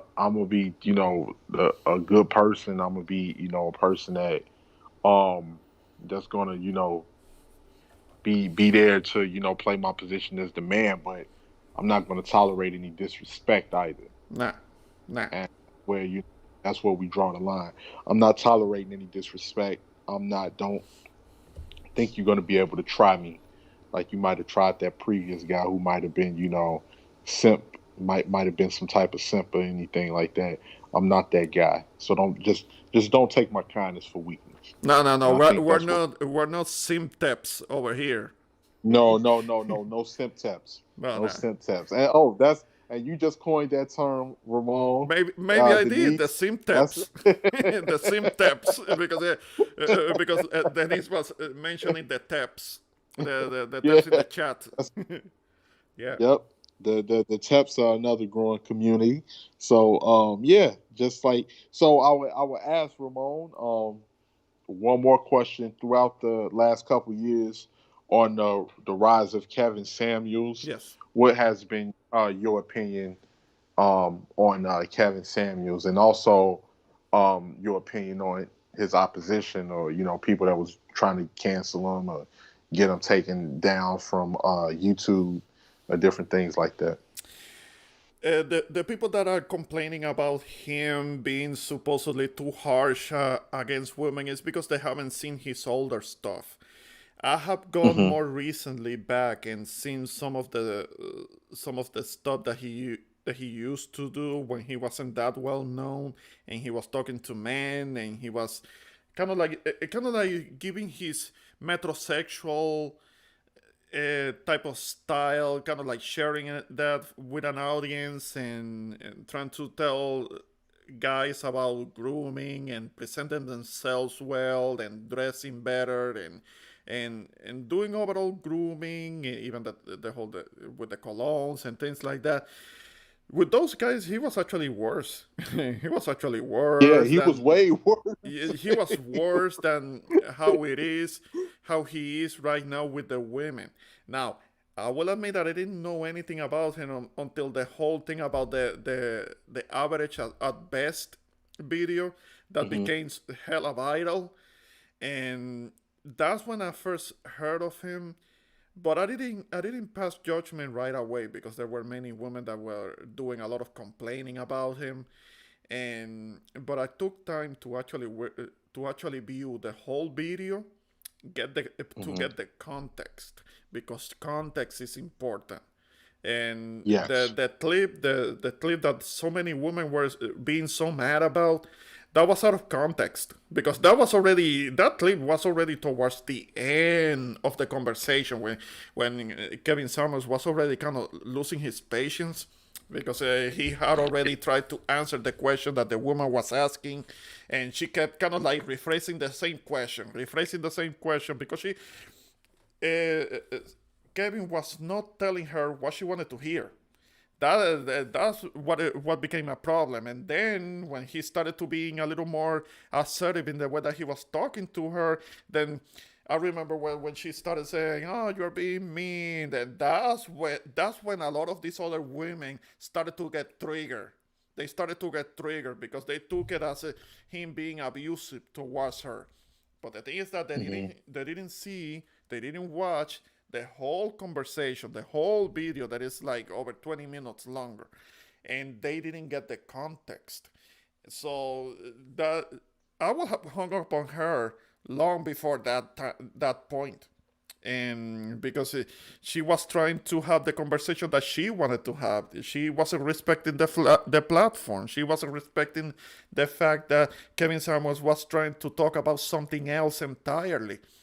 And Hmm. there is also the whole thing about certain women when he is being uh, direct, and he's being assertive with what he's saying. I have come to understand as to why probably he has to do that, and it may be because there are many women that call up to his platform to get attention. They want to troll, they're trying to get attention, or they're trying to just be seen, or they want to argue. They want to go back and Hmm. forth with the man, and he has to sort through all of that. He has to discern and sort through the bullshit. So is in many of the things that he said, like, as Denise is saying, um, some of the things that he talked about, he many women can't take it, and because they're not used to hearing that, they're used to hearing somebody like What they Oprah. want to hear. They're used to watching Oprah telling them what they wanted to hear. Or maybe Steve Right. Harvey, No, because I mean, I was Steve just gonna Harvey, say that. wow, Steve Harvey coddles the hell out of many women. He coddles them like a mother, but that has gotten him rich. That's made Yeah. him rich, and Hmm. that's what I have observed, that has made him rich. All this, all the coddling that he Think does. like a man. Yeah, he wrote a Yeah. book about that and all. I mean, Remember the movie? It was a movie too. right. I haven't seen it. I haven't seen it, but yes, yes, you're right. There was a movie about it and all, and oh boy. So there is money in coddling. There is money Yeah. in telling certain folks what they want to hear, and Hmm. that's not what Kevin Samuels does. Fortunately, he has been able to grow successful, but it was kind of like a bit of a long road for him, because for a Yeah. time, as you know, for a time he wasn't succeeding, and it was when he started talking to women. But the thing is that a lot of those women end up being supporters of him, and there are Yeah. the certain bitter brigade that have a problem with him, and they have to take shots as to who he is. They have to talk about his sexuality, and you know who I'm talking about. They Oh have to yeah. make Yeah. I know who you're talking about. they have to make several videos going on and on about him being gay. And Yeah. I myself used to be rather critical of metrosexuals, but I grew out of Hmm. it. I grew out of it. I don't have a problem. Maybe it's because I'm a little older, and maybe I could take a tip. I could take some tips when it comes to style when one is older, because it's true. It's Hmm. true. When one grows older, one cannot keep dressing like a teenager. Exactly. One I does agree. have to present oneself like a real adult, kind of like Right. a, because that's what we are. We are adults, and after Yes. you reach a certain age, maybe you can't be um, dressing in a way that is more fit for a young guy, for a younger guy that could Yeah. somebody that could be Yeah. my son. I can't dress Right. like somebody who could be my son. One has to grow up, and I have grown out of this opinion that I've always had when it comes to metrosexuals. I've let it go. I've let it go. So I don't have a problem with him being into his styles. Of course, there have been like videos that I have seen in which it could be a little questionable. Like I remember the man did a video in which he was talking about his shoe collection. Like men don't talk about those Yeah. things. I mean, And I've heard men say that. I've heard like, and these guys was supporters of Kevin, but they'll be like, for instance, most of the time if my boys come over, I'm gonna show them my gun collection before I show them my shoe collection. exactly, exactly. I would, yeah, yeah. If you were visiting here, I would rather show you what I got in the safe. I mean, it's in the Yeah, closet, but I will show you what I got in the safe. Not going through what I have in the closet. So yeah, that was one instance in which I will admit that I will be like, nah, that's not what I will do. But when it no, comes yeah, to what he talks about with women, I get it. I get it. He has to discern through bullshit, because there are women that are into the bullshit because they want attention. They want to be seen. They're gonna be seen by thousands of people, and they wanna argue. That what kills me is that many of these young women are exactly that, very young. They're young enough to be the man's daughter, and they want to hmm, argue with him as if they're arguing with some other kid their age. Like, no, no, you are talking to your elder. Have more right, respect. Yeah. yeah, definitely, definitely. And when I first started looking at Kevin, and that's the thing that kills me. The transition. It goes to show you how somebody can transition over into something big that you would have never imagined. Because when I first seen Kevin, he was part of the frag com. Because I'm a bit of a metrosexual myself, as far as like I like to go get my fingernails done or Yeah. get a pedicure or different things like that. Make sure I keep my hands and my feet up, or different things like that. But yeah, when I first seen Kevin, he was part of the frat community. Yeah. And for people to know that the frat community early on YouTube was what God, what's that guy's name? The German white guy that he blew up off of it. Um Jesus Christ, what is his name? Jeremy Fragrance. Jeremy Fragrance. Uh, He has like the suits and different things, and he blew up off of the frag community. But it was people like Kevin Samuels, Robes '08, mm-hmm. and different guys like that, and they were reviewing colognes. So I've bought a lot of cologne off of Kevin Samuels videos. All you got to do is click in Kevin Samuels colognes, and you'll see all of the videos he was doing way before he even got into this was way before he was even critiquing men Right. on his show. And so that's when I first heard of Kevin Samuels. And then as time went on, I was watching the show when he was critiquing men. And I just took it for criticism, like, and you had a lot of women, yeah, get them, get them.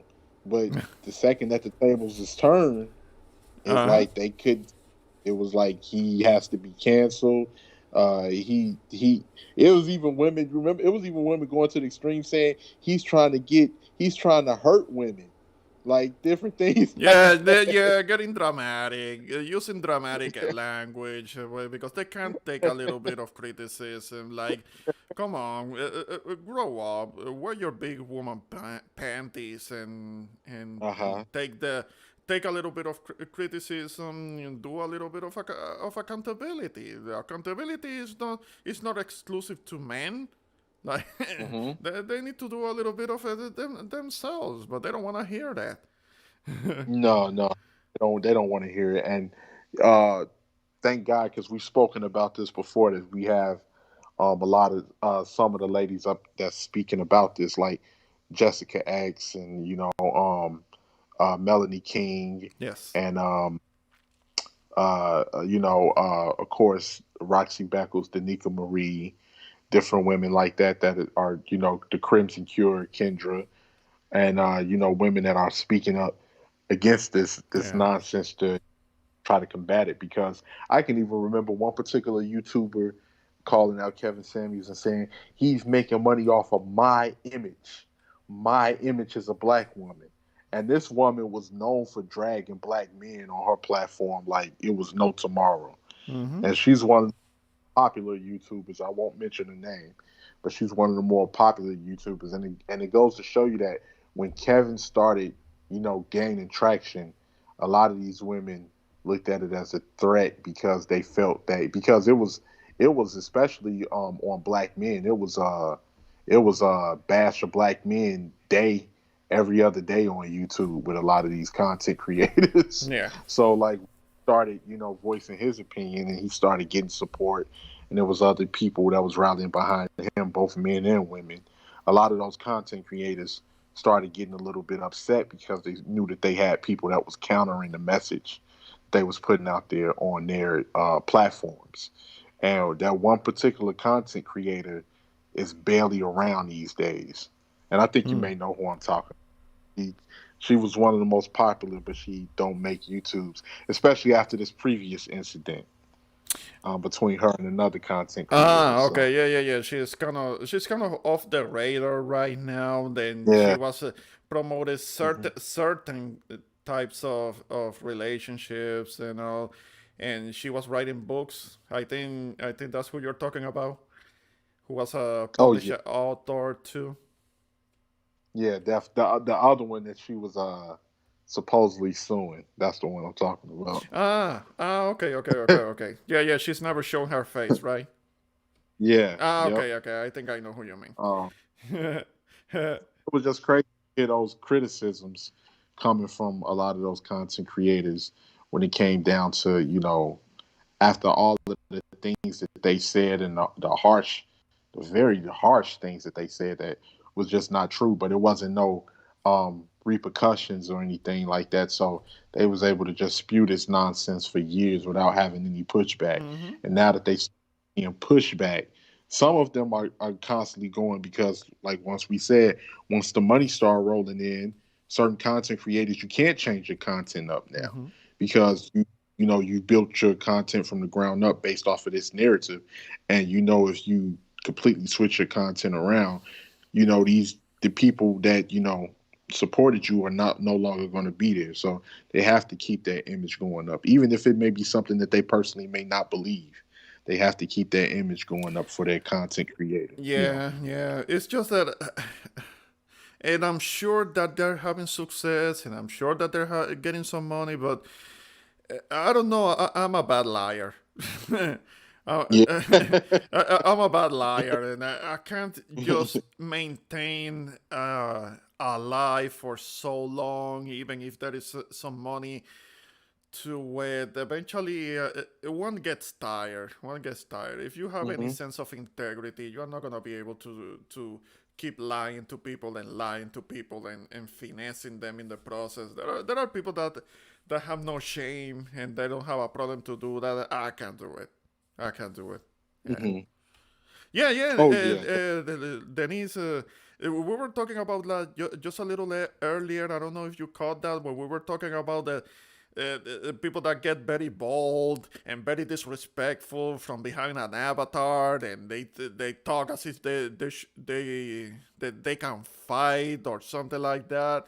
That they didn't grow up Hmm. in our times when we actually had to be careful what we say because it could actually bring some consequences, and one can end up Yeah. getting into a real fight. Have to be able to Yeah. squabble. Yeah, we were talking about that a little while back.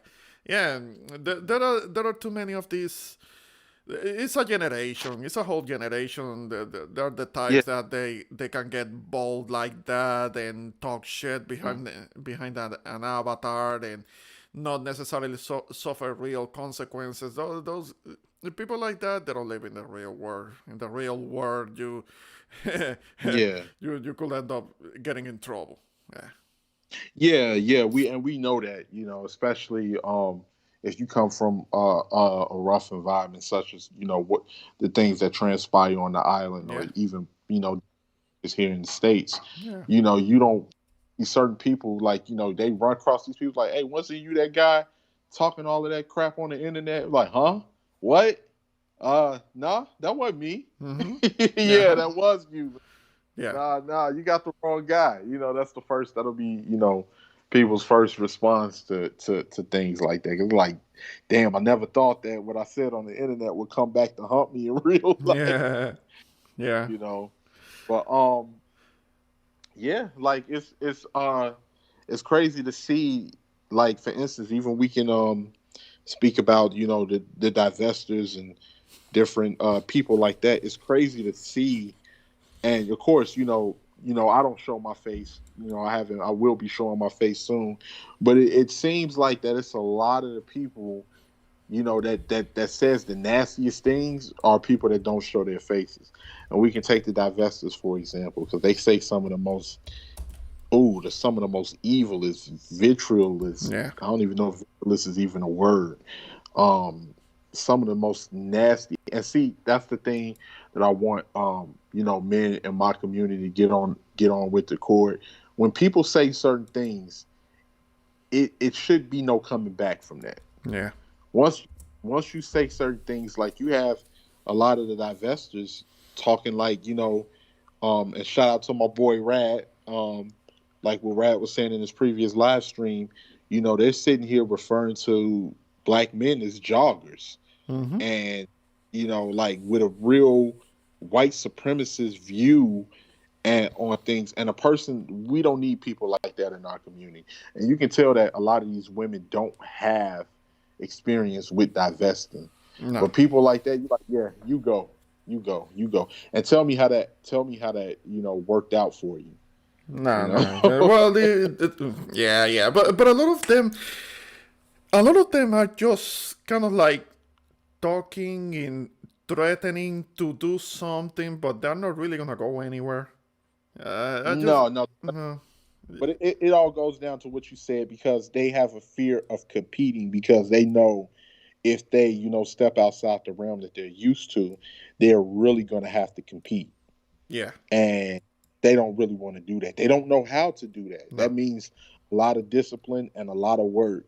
And if you're, a person that don't, really want to work on yourself or be disciplined, whether it be, physical fitness, mental help with therapy, different things like that. You like, I'm really gonna have to compete against some women I know that are attractive for other men. I'd just rather sit on the internet all day and keep talking crap about these guys. I think that'll work better in my favor, and that's what these women know. yeah, yeah. Not not necessarily take it seriously because usually you can have an idea as to whether there will be like that they're actually capable to of making it happening. Uh, but if they don't come originally from those social circles, that is kind of like a It's there is that's very very little difficult. chance that they'll be Yeah. able to really make that happen. They're just talking smack. They're trying to get attention because if they were about that, they were actually really about that, they will just do it. They will just do it. They will make it Hmm. happen, and they will be happily ever after. But they're just making announcements. All you can do to them is saying, "Okay, don't make announcements. We're not at the airport. You're not gonna announce that you're leaving." That, yeah, Yeah, definitely. You're absolutely correct, Ramon. And it just like yeah, what you were just saying, it comes down to the fact that they like even Roxy Beckles covered it in one of her videos when she said, a lot of these women that say, "Oh, we have these degrees, you have these degrees."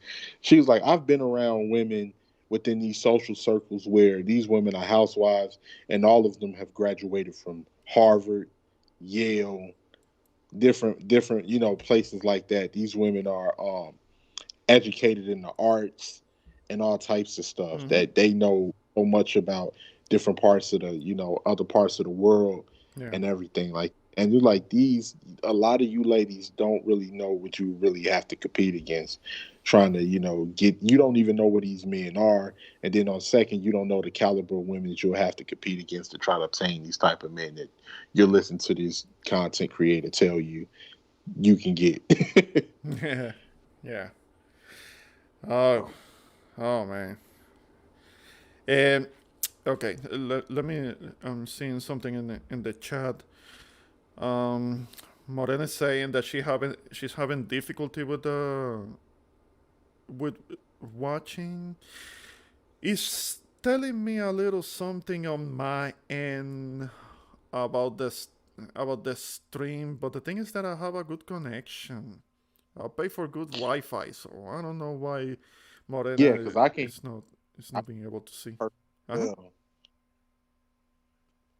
So Yeah, I can. are you seeing any glitches, any difficulties on your end? Can you hear?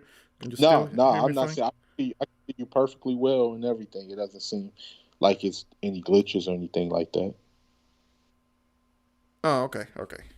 Yeah, yeah. So hey, this is something that we will see what happens because isn't that something that is kind of like changing the furniture because okay there is the whole thing about the divesting, but little by little Hmm. it is changing into something darker and more sinister, kind of like Oh yeah, the that whole way. thing about the selective breeding. Oh yeah. That's a mess. That's a hot mess. I don't think that's gonna go anywhere. But the whole selective breeding thing, it's this Margaret Sanger bullshit, and Hmm. Yeah, I know where that comes from. It's a kind of like a eugenist, that Margaret Sanger. I'm sure that you know who that Oh was, yeah, and that was was kind of yeah, like the agenda that they have for yeah. for your demographic. But, yeah, for Black Americans, they sure did, and it's just like what you said, Ramon. But if you notice, like the conversations that we had prior, uh, as we can see, like it's slowly starting to lose traction a little bit, Yeah. especially like the investment community, because now they're facing real opposition, and these people are coming with facts. Whether it's from the how Chantel Simone said, the pick me nation, or the manosphere, they're actually coming with facts. And some of these people are not perfect. We know we got some guys Hmm. out there that uh, a little bit too extreme. Like, oh no, we don't. I'm like, Jesus Christ, my God, do you like women at all, or what's up with you? But Yeah, yeah, they're suspect. yeah, That makes it look but rather suspect. Yeah, that's right. Hmm. yeah, and but it's slowly dying, and it goes to show you that everything, if it doesn't have a strong argument, or it doesn't, if it's a movement that's not able to speak from a place of facts, it will slowly start dying out Yeah. when it start meeting pushback and meeting opposition, and that's what we're seeing now. So we'll see where it plays out, because it's obvious that, first off, we know it's a lot of weirdos on the internet, Hmm. and it's obvious that some of these women too, they want to be lied to. They want to be lied They to, want to and be told. Yeah, they want to be told what they want to hear, instead of yeah, what will be best for them to hear. What will actually help right. them. Yeah, because like even some of these people that's telling them divest, as you can see, they're not coming with any type of solutions to their issues. Hmm. They're not telling them, okay, you can go here, or make yourself available this way. They're not telling them anything. It's just a bashing fest. Yeah. And it's like, yeah, divest into where you think you're going. I've seen chicks get online and be like, yeah, I'm going to divest now. I'm like, chick, you sitting up here smoking a blunt in the middle of in the middle of East Baltimore with three kids talking Uh-huh. about you going to die. It ain't gonna happen. No. It No. ain't gonna happen.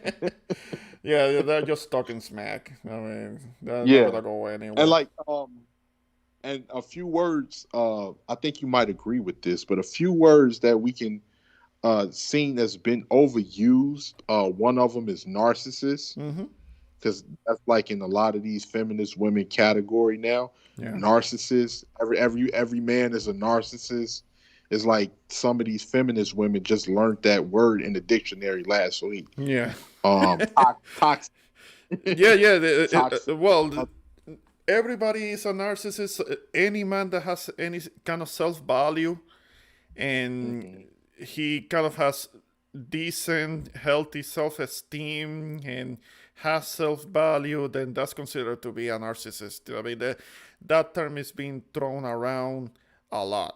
I mean, and Mhm. just because one has some level of self value, it doesn't mean that one is narcissistic. Narcissistic people are very non sympathetic, and they think that the world revolves Yeah, around them, and that's not what yeah, we're talking about. I mean, it's good yeah, to have a good self-esteem and a person valuing oneself. There is nothing wrong with that, but they want to call it a narcissist because they want to keep you in a place where you are not valuing themselves and putting all the valuing on them, and hmm that's not what you want to do. You want to be able to have self value, and even if they want to call you a narcissist for them, then so be it. Let them, let them. Oh yeah, definitely, definitely. So, like that's one word that's been completely overused.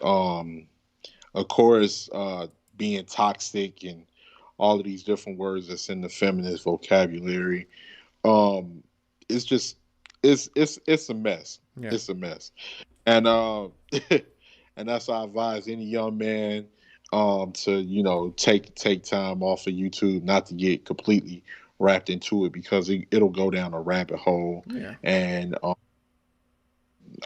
like you'll definitely you'll definitely run past a dark side of YouTube that you would have never thought existed, and end up on the wrong side of the twilight zone.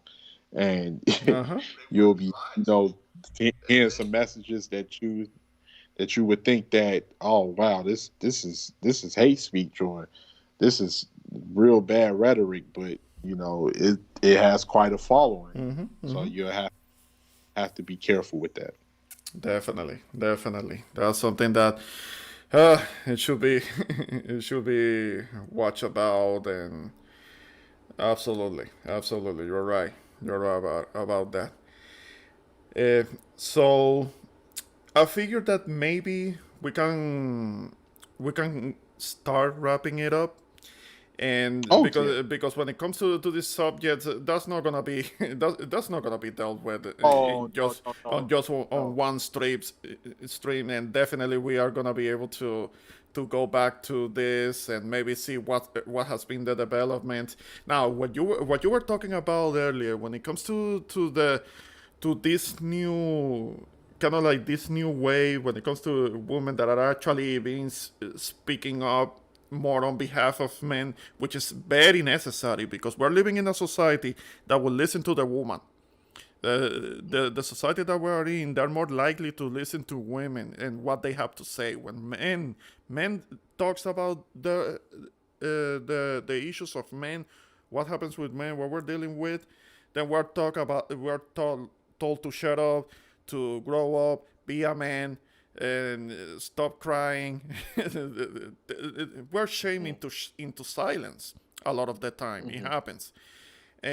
But having women actually say the same things and being able to have society to listen, that's something that is important. And these women need to be supported. They need to be supported. They need to be protected. I'm all for it. Yeah.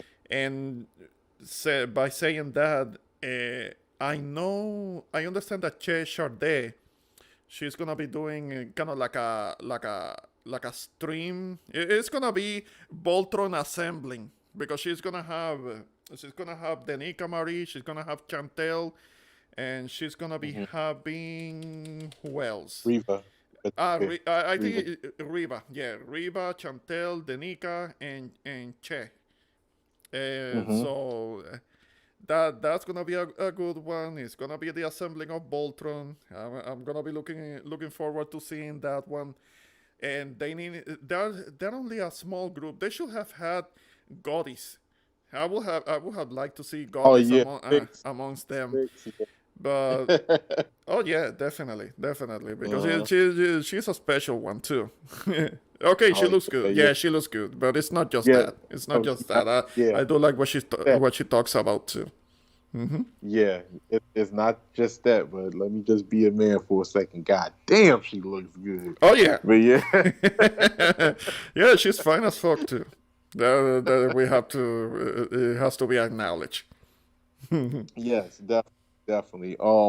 Yeah, it's gonna be great to see all of those women on the panel, to, like you said, because we have to, and you can tell how strong um this dynamic is, as far as the feminist mindset, because these women are being attacked like they've knocked over a honeycomb full of killer bees. Hmm. It's like these women get, they surround these women and swarm them. And see, because I was here from the beginning, so I can remember when the term "pick me" came about and all of that, and I remember who coined it, and it was that certain YouTuber that coined "pick me," just like uh, she coined what's the other words that I'm looking for? She coined quite the hypergamy movement and all of that other stuff. She coined a lot of those different terms. Hmm. She's, like I say, only makes videos here and there now, but she's kind of stepped away since the opposition has gotten kind of big. Mm-hmm. But Yeah, and I think if I know who you're talking about, she's getting also very petty with it because people that she will get along with all of a sudden she will beef and she will try to sue and there is the other YouTuber the new Margaret Sanger. Until you know who I'm Mhm. talking about, they've had beef a couple of times. The first time that I Oh that yeah. I heard new Margaret Sanger was actually on a video in which she was having a beef with the Mhm. other YouTuber who published a book and she was leading this whole divestment movement years back from years ago. Yeah, She was this is like the this is first one. way back. We talking about decades ago. We talking about a decade ago, probably like a decade and 3 years ago. It Right, was way back. right, She right. was the first. Yeah, yeah, we know she was the first. Yes, yes. Well, those two, her and new Margaret Sanger, they were beefing like 3 4 years ago when I first heard of this of the eugenist, new eugenist. Mm-hmm. It was Mm-hmm. when she was beefing with her the first time, and recently they were beefing again. Like wow, Mm-hmm. these ladies hold grudges against each other. Yeah, because we've come to understand. Not saying that men don't have their issues in certain spaces, but we come to understand that it has just become catty because it was never about the message to begin with. It's about I'm the first person that delivered this message. I should get the credit.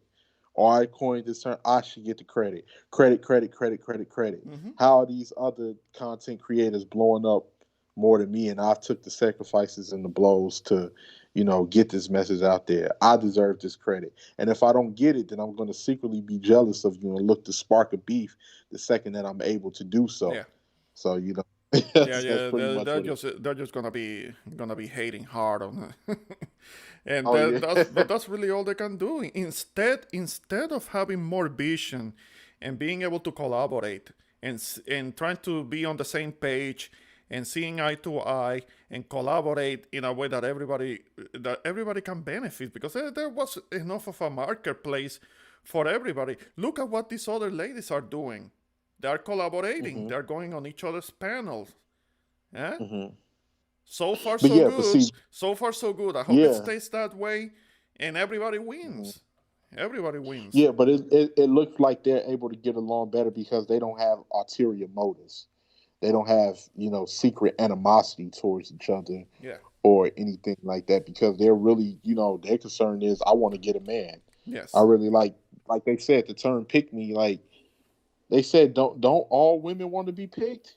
Yeah. Like, like we all want men, and that's these women's, whole thing. I want to, have a man, and I want to do what attracts men to me. I don't want to, be like, something that have men looking the other way, or have them walking the other way because but really what it comes down to is some of these women they really don't they don't want to they don't want to really try to adhere to what a man wants, and they want to take as many women as possible. And now a lot of these women that's speaking up, they're kind of messing that up because they're looking like these are the type of women that men want, and they're putting that message out, and it doesn't help that they are attractive too. So Mm-hmm. Yeah. Yeah. hmm And I see that Jose is back. I mean, how was the shout out stream? to Because I know that Jose was on Radical's stream. And no, Jose was there. Yeah, Jose was there. okay, okay, yeah, yeah. But I see that he's back in the chat. Like Jose says, the mix, what he calls the Oh yeah, mentally the and mix. intellectually Yeah, challenged. Yeah, they're yeah, the mentally and mix. I was intellectually challenged in their own way. That's why they're I, beefing I all the gotta I time. gotta Hmm. I gotta get your opinion on this, Ramon. Shout out to my homegirl Denise. I remember me and Denise had a conversation. Who do you think are worse, the divest tips or the slow tips? And I told Denise, I was like, I don't think the slow tips got nothing on the divest Hell steps. no, The hell divest no. steps are. I mean, they're slow tips for a reason.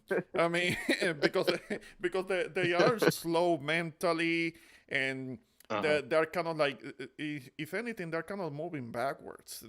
I think that Yeah, the like best steps are a little more dangerous because they are yeah, being more aggressive with what they're doing. Even if it doesn't go anywhere, they're being more loud. They're making more noise. They're getting more yeah. attention to themselves. I don't think the slow taps can hold a candle to them. No, I don't think so. No, no. No. Like the slow tips, you just pity them. But I told Denise, I looked at the divest steps. I'm like, oh man, they really want me dead. They Yeah. really want me Yeah, dead. like they won't feel anything if a cop sends you to the maker or something like. No, that's more Hmm. dangerous. That's more dangerous than a fucking slow Yeah, tip. Absolutely. yeah. Yeah, yeah. But the mammies. Well, you know what? It depends on what are we talking about the mammies, Denise, because I think that the definition of mammies has gotten a little Oh, lost. that was a Don't yeah. you think? That was a yeah. That was another term that one content creator coined.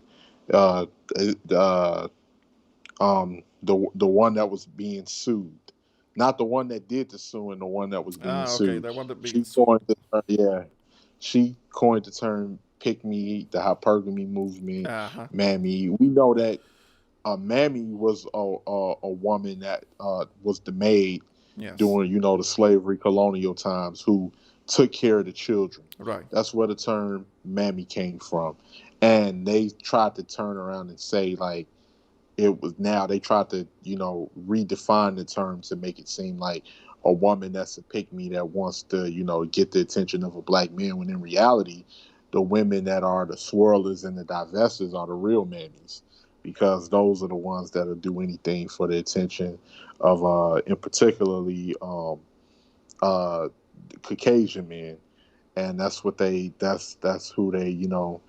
who the swirlers and the divestors are going after. So in reality, they are the real mammies, because if you look at the definition of what it once meant, that leads more into similarity with that definition. Right.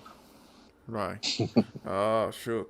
Shoot. You see, when people take terms and they throw them around so much, it loses its meaning. It can start And meaning something else entirely. yeah, Or maybe when they keep going on and on talking about toxic masculinity, I'm getting a little tired yeah, of hearing that yeah, one because it just gets thrown around. But those are more like the current third wave feminists that are always complaining about toxic masculinity, patriarchy, and and what's the other one? Ah, mansplaining. I hate that. yeah, yeah. I hate those terms. Yep, mansplaining and oh, male identified too. Oh well, but the thing is that okay, being male identified, it depends on who we're Yeah, talking about because a man identifying with what he really is, there is really nothing wrong with that. But women that might be more male identified because they're they're capable of seeing a man's point of view, they're gonna be called a mammy. yeah, Gonna be called a yeah. And mammy that, because of that. Yeah. so, but one thing I think we'll both agree on is that a lot of these women, these feminist women that have lived their lives, um, that possibly didn't make all of the right decisions. Their sole objective is to make sure that they bring as many young ladies with them as they possibly can, Yeah. and because we know misery loves company, Yeah. and some of these women are miserable, you know, and that's their whole thing. And some of them are actually jealous. They don't want to see you do something that they didn't do. Like eh, she actually has a husband and she's happy with this man, and like damn, because they start making them think, damn, I could have did that, or I could have, or maybe they still want a husband, but they want him to, bend to their will, and that's not going to happen in most cases unless it a person that's unproductive simp, No, I which mean, yeah, the only man that they're gonna be able to get with is somebody who's gonna be a doormat that they can walk all over. And the problem with that is that those guys are just not gonna get any respect. They're gonna get cheated right, on, and they're gonna be right, they're gonna be unhappy anyway. They're right, still gonna be miserable because okay, she wants a guy who's gonna bend to her will, and she's gonna be the one running things in the relationship. But those women are never happy. They're mad because they're having yeah, to do everything in the relationship, and possibly they're with somebody who's not productive, who doesn't contribute anything to the household, and they're kind of like messing it up for themselves, and yeah, they grow very mad and angry and bitter because they they could have done better. They could have, but they didn't do what it was required, and that was for them to play their role. And they don't right, understand that being feminine is not a weakness. It's not a weakness. right, Nobody's talking about a woman being enslaved because they take it as that being submission. Like the Nikamari says, submission is not the enemy. She has a book that hmm has that title, and no, it's not the enemy. I mean, it's not a weakness either. The sooner more women understand that, the better this is gonna be for them.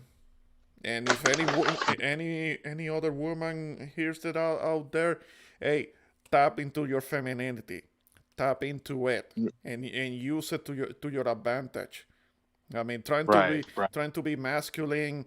A heterosexual man does not want to be with a woman who's man-minded, who's trying to be a yeah, man, who's trying to compete with a man. Men want a collaborator, not a competition.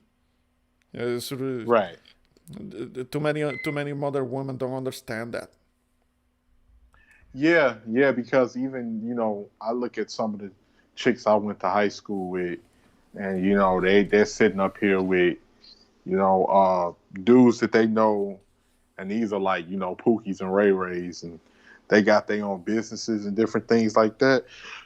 And the reason that they're with him because they know that he can't tell them what to do, or he can't, make the chief decisions in a relationship. Yeah, So a lot of the times they get those type of men because they know that they look for those type of men that can be those pit bulls, those dogs that they can sick on other people. yeah. And but it's only one issue. One day that dog can turn against you, and then that's when you got a whole nother problem on your hands. Yeah, because her being the one who's running things in the relationship, eventually the man is gonna resent that because he Yeah, eventually deep down, a part of him deep down, he knows that that's not his position. His position should be the one, kind of like more, kind of like the captain of the ship, not necessarily the yeah, one running things, but the one who is leading in the relationship. A part of him, he knows that that's what he's supposed to do, but he's letting the woman take on that role, and the problem is twofold. She doesn't respect him enough, and he is gonna resent her for it. So yeah, there are those two problems there, and it's very volatile. And eventually something bad is gonna happen. I mean, so yeah. Because we all know that a dangerous man is a man that really don't have anything to lose, yes, and those are the type of men that when they get disrespected by women, it's not like, or I can just say, well, I'm going to leave, and I got all my business and my finances in order. These are men that are dependent on these women because those nights that they laid in that bed with that woman, and she told them, no, you ain't got to worry about nothing. I do this and that, yeah, even though she might have been just saying those things. He really believed it. So all of that is going to come back to his mind when she turned around and say, you know what, you're not like other men. You know what, you don't control anything. You don't provide anything. You're useless. All of that stuff is gonna come back to his mind. Like what you said, everything was cool, Yeah. or you was when you was taking care of this and that, and I didn't have to. And he's not really gonna have a leg to stand on because he know he can't compete against other men, and all of that, all of those emotions is gonna rush in, and he's gonna react in a violent way. Those are the type of men that you really got to watch out for. So, ladies, if you're involved with guys like that, yeah, I advise you to to tread lightly. Okay. All right. Yeah, I'm seeing in the chat. Hey, Don Jose, tenga buenas noches. Have a good evening. He's kind of checking out of this. Good night, Jose. He's kind of checking out of this stream. Just wanted to say that really quick. And something um that Denise was saying, that she was mentioning divested sellout. Yeah, yeah, that whole thing with Yeah, them, oh, that's a real doozy. I mean, I was yeah, I had a chance to check out that channel, and I think I mentioned this before to you, but all of the stories that they talk about, and all of the situations that they have with black men, all of the stories, every single one of them, is kind of like they're talking about the Tina Turner movie, and yeah. what how Ike Turner was portrayed in that one. Sometimes I have my doubts because I'm sure that Tina Turner at any time could have gone to the police, and he will have he would have been Yeah, held accountable if he was that abusive. Sometimes I have my doubts as to if that's really I how do. it I do. happened. I do believe she suffered from abuse. You like, I do believe that, Yeah, but like you're saying, it wasn't like everything they try to make it seem, and that's crazy because I spoke with Denise about that where it was when the movie Color Purple came out. It was an old clip where I had seen when Color Purple came out, yeah, and they talked about it was black men that was picketing, and some black women as well picketing that movie because they said it depicted black men in a evil light because it wasn't a true story. It was fiction, yeah. It was and complete fiction. it was a book, Mm-hmm. and it was young guys out there, and this was in '84, and it was young guys out there that was just saying, the way that this depict black men and look is just not true.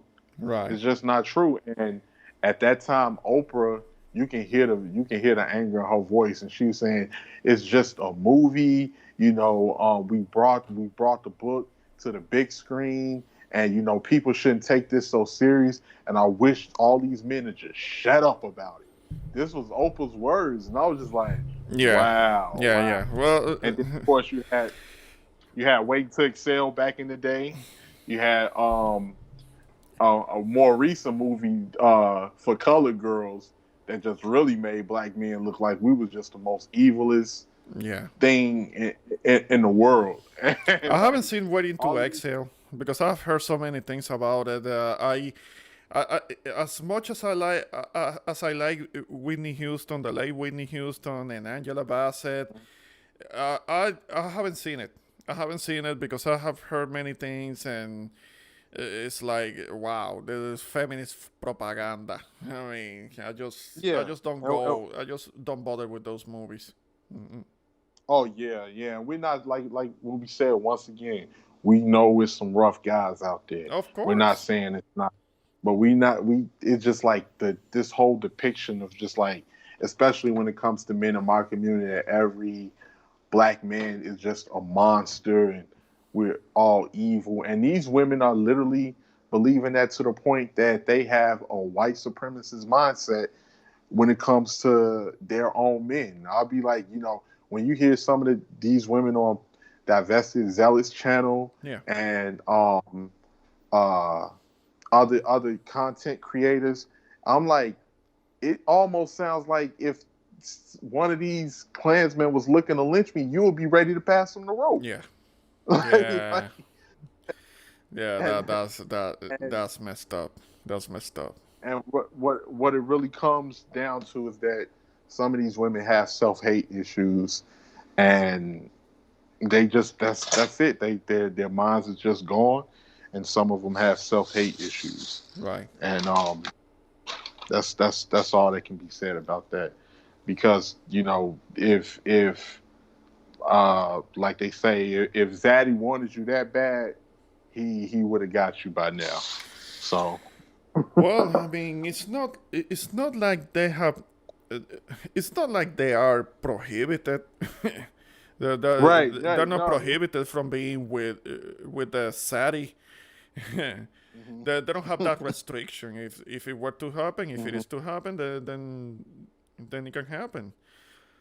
Hmm. But boy, yeah, yeah, yeah. We'll see what happens with that. I mean, Oh it's just yeah, that I don't think it's really that much of a thing. There is a lot of talk about it, but I don't think it's really a thing. There isn't like an exodus, some type of exodus of. yeah, Eh, and it's exactly what you said, Ramon.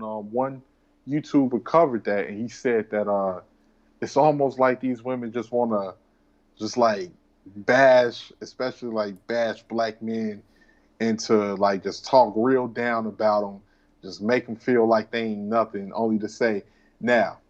But despite all of that, I still want you to marry me and make sure that I'm provided and taken care of. yeah, They're like, but they what? want a doormat. They want the man to be submissive. They want the man to be a doormat, and they're never gonna respect Right, that. That, right. that's the problem. That's the problem right there. Like Yeah. it's not so So much like you have to demand all this submission, but at least the cooperation, and understanding that the man yeah, has to be the and leader and in the that's relationship.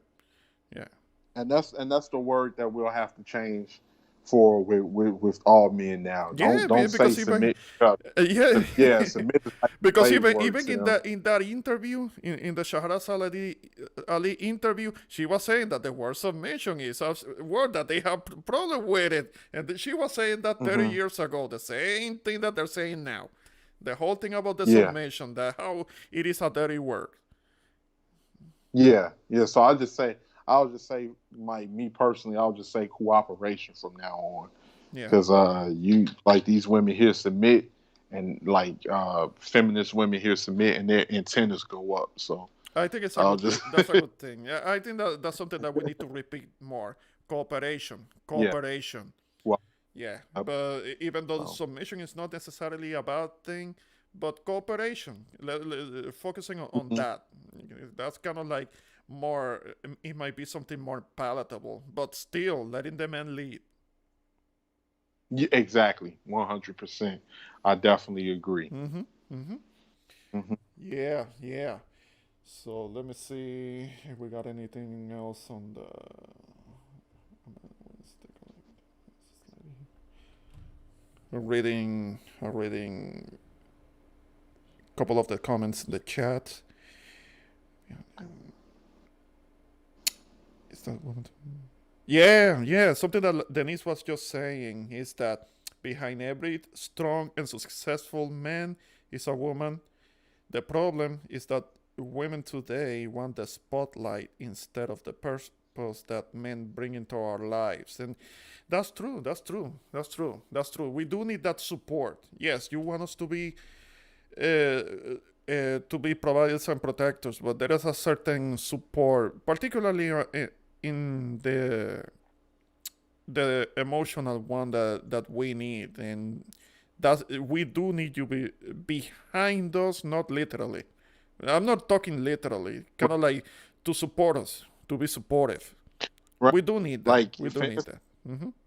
the narrative that you hear, like I'm not the biggest fan of Barack Obama, but one of the narratives that you would hear with the women is that, oh, look at Michelle.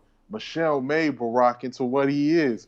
Barack was awesome before he met Michelle. What are you talking about? Like, you just gonna take the man's credit away from being a Harvard graduate? He was already doing things before he met Michelle, but all of a sudden, Michelle was responsible for his success, and it always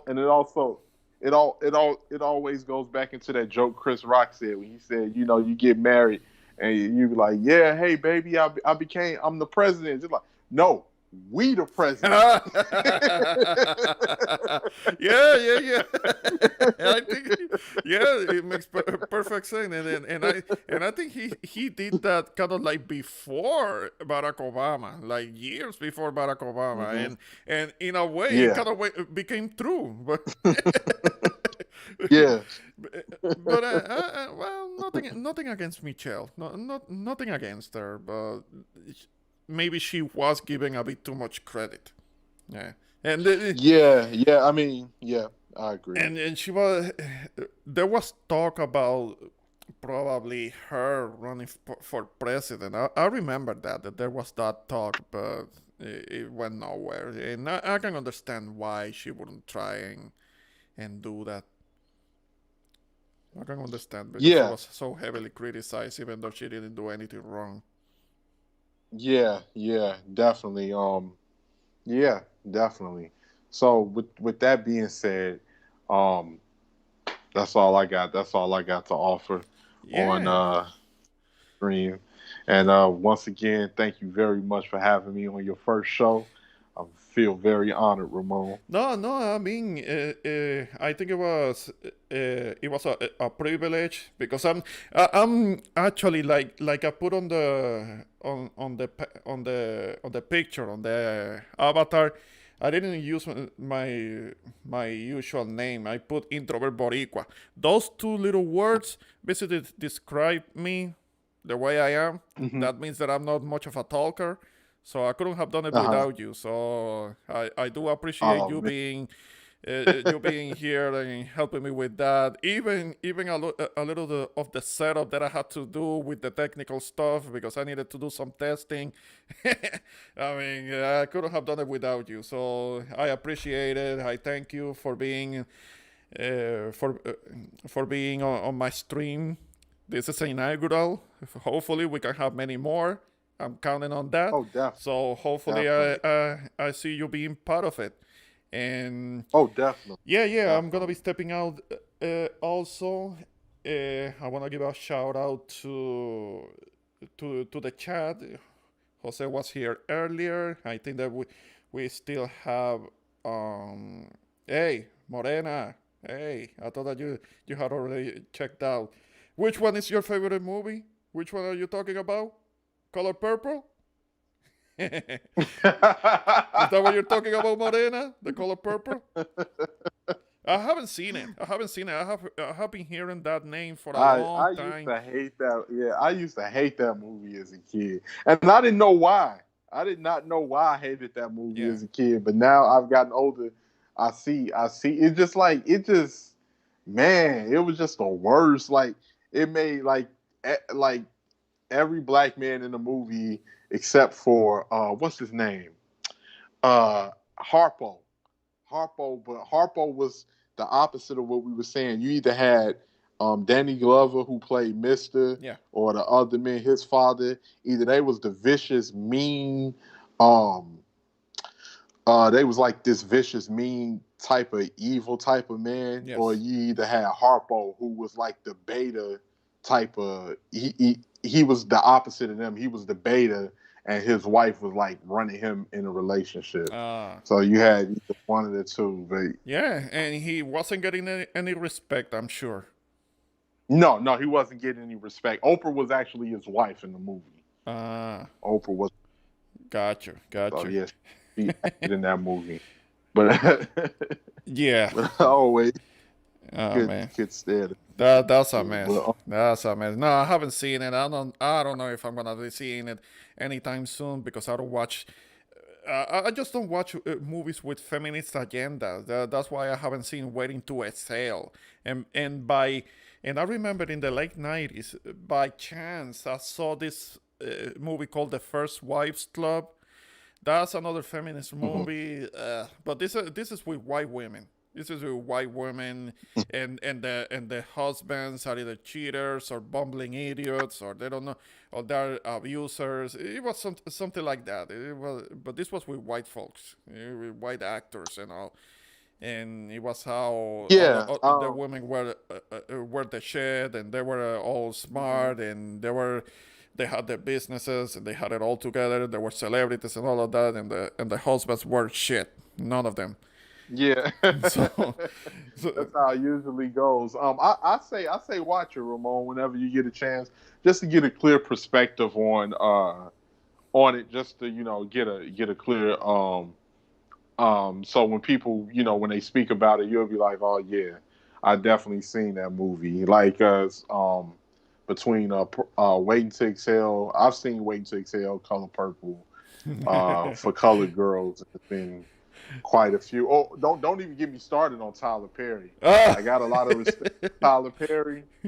I got a lot of respect for the brother, man. But yeah. Jesus Christ, Tyler Perry, you made black men almost a villain in every movie, Ah, and I understand yeah, that. I keep hearing that a lot of his scripts is basically he reworks the same script over and over, and kind of like Kinda, yeah, the outline of the scripts are kind of like all of them are the same. I mean, the woman is always the yeah, victim, and the man is always the bad guy, and then yeah, she replaces the bad guy with another dude who's gonna be a sim, who's gonna be a yeah.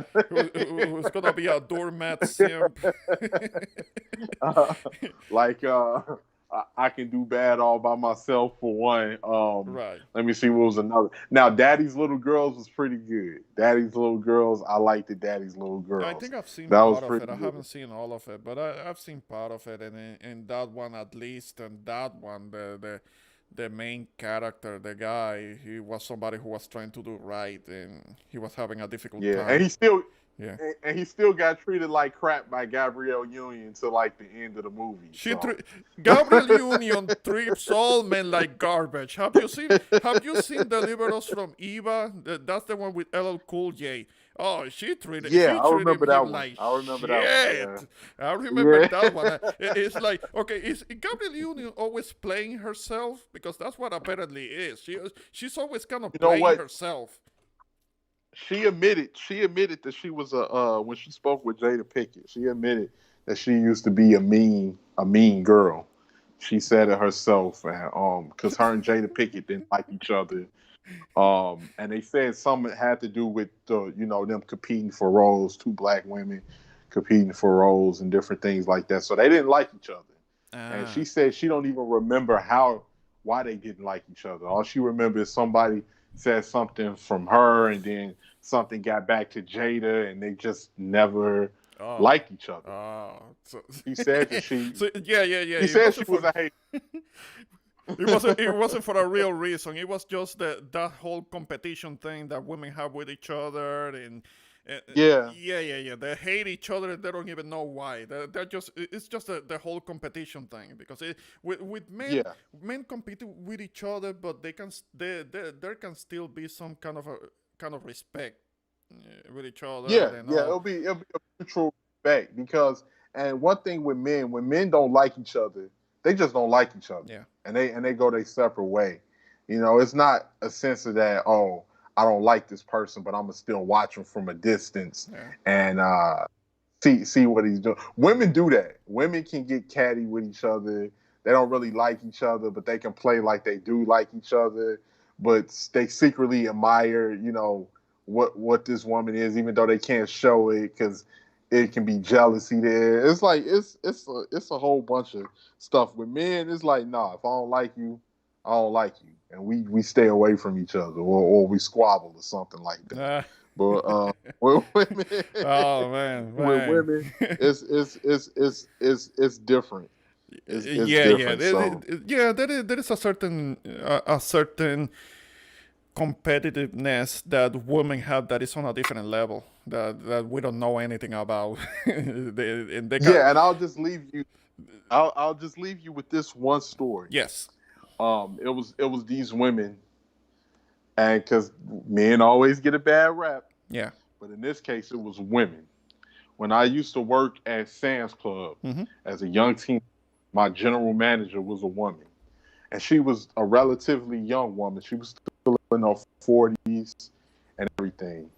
Um, yeah, she was like in her mid 40s. She was a relatively young manager, and all of the women that was underneath her, man, they used to talk about men these women were firing people, bringing in younger guys, you know, doing certain things on the side with these younger guys, Oh, all type of doing stuff. You want really doing things. really doing things. Uh It huh. was one guy. It was one guy. I felt so bad for Yeah. him because he was trying his best to keep his job, Yeah. and he was like, they had him doing different type of tasks and everything. This guy's over there. I just got to get this done. I got to get this done.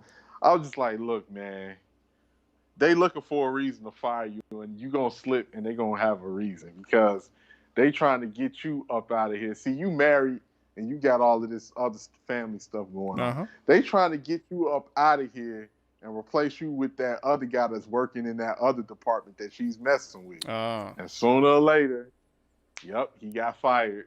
Oh man, man, And they man. replaced him with some younger guy that was like 20, and one of the girls that I actually knew, who worked. If you know anything about Sam's Club, Hmm. you'll know how they have those demos, right?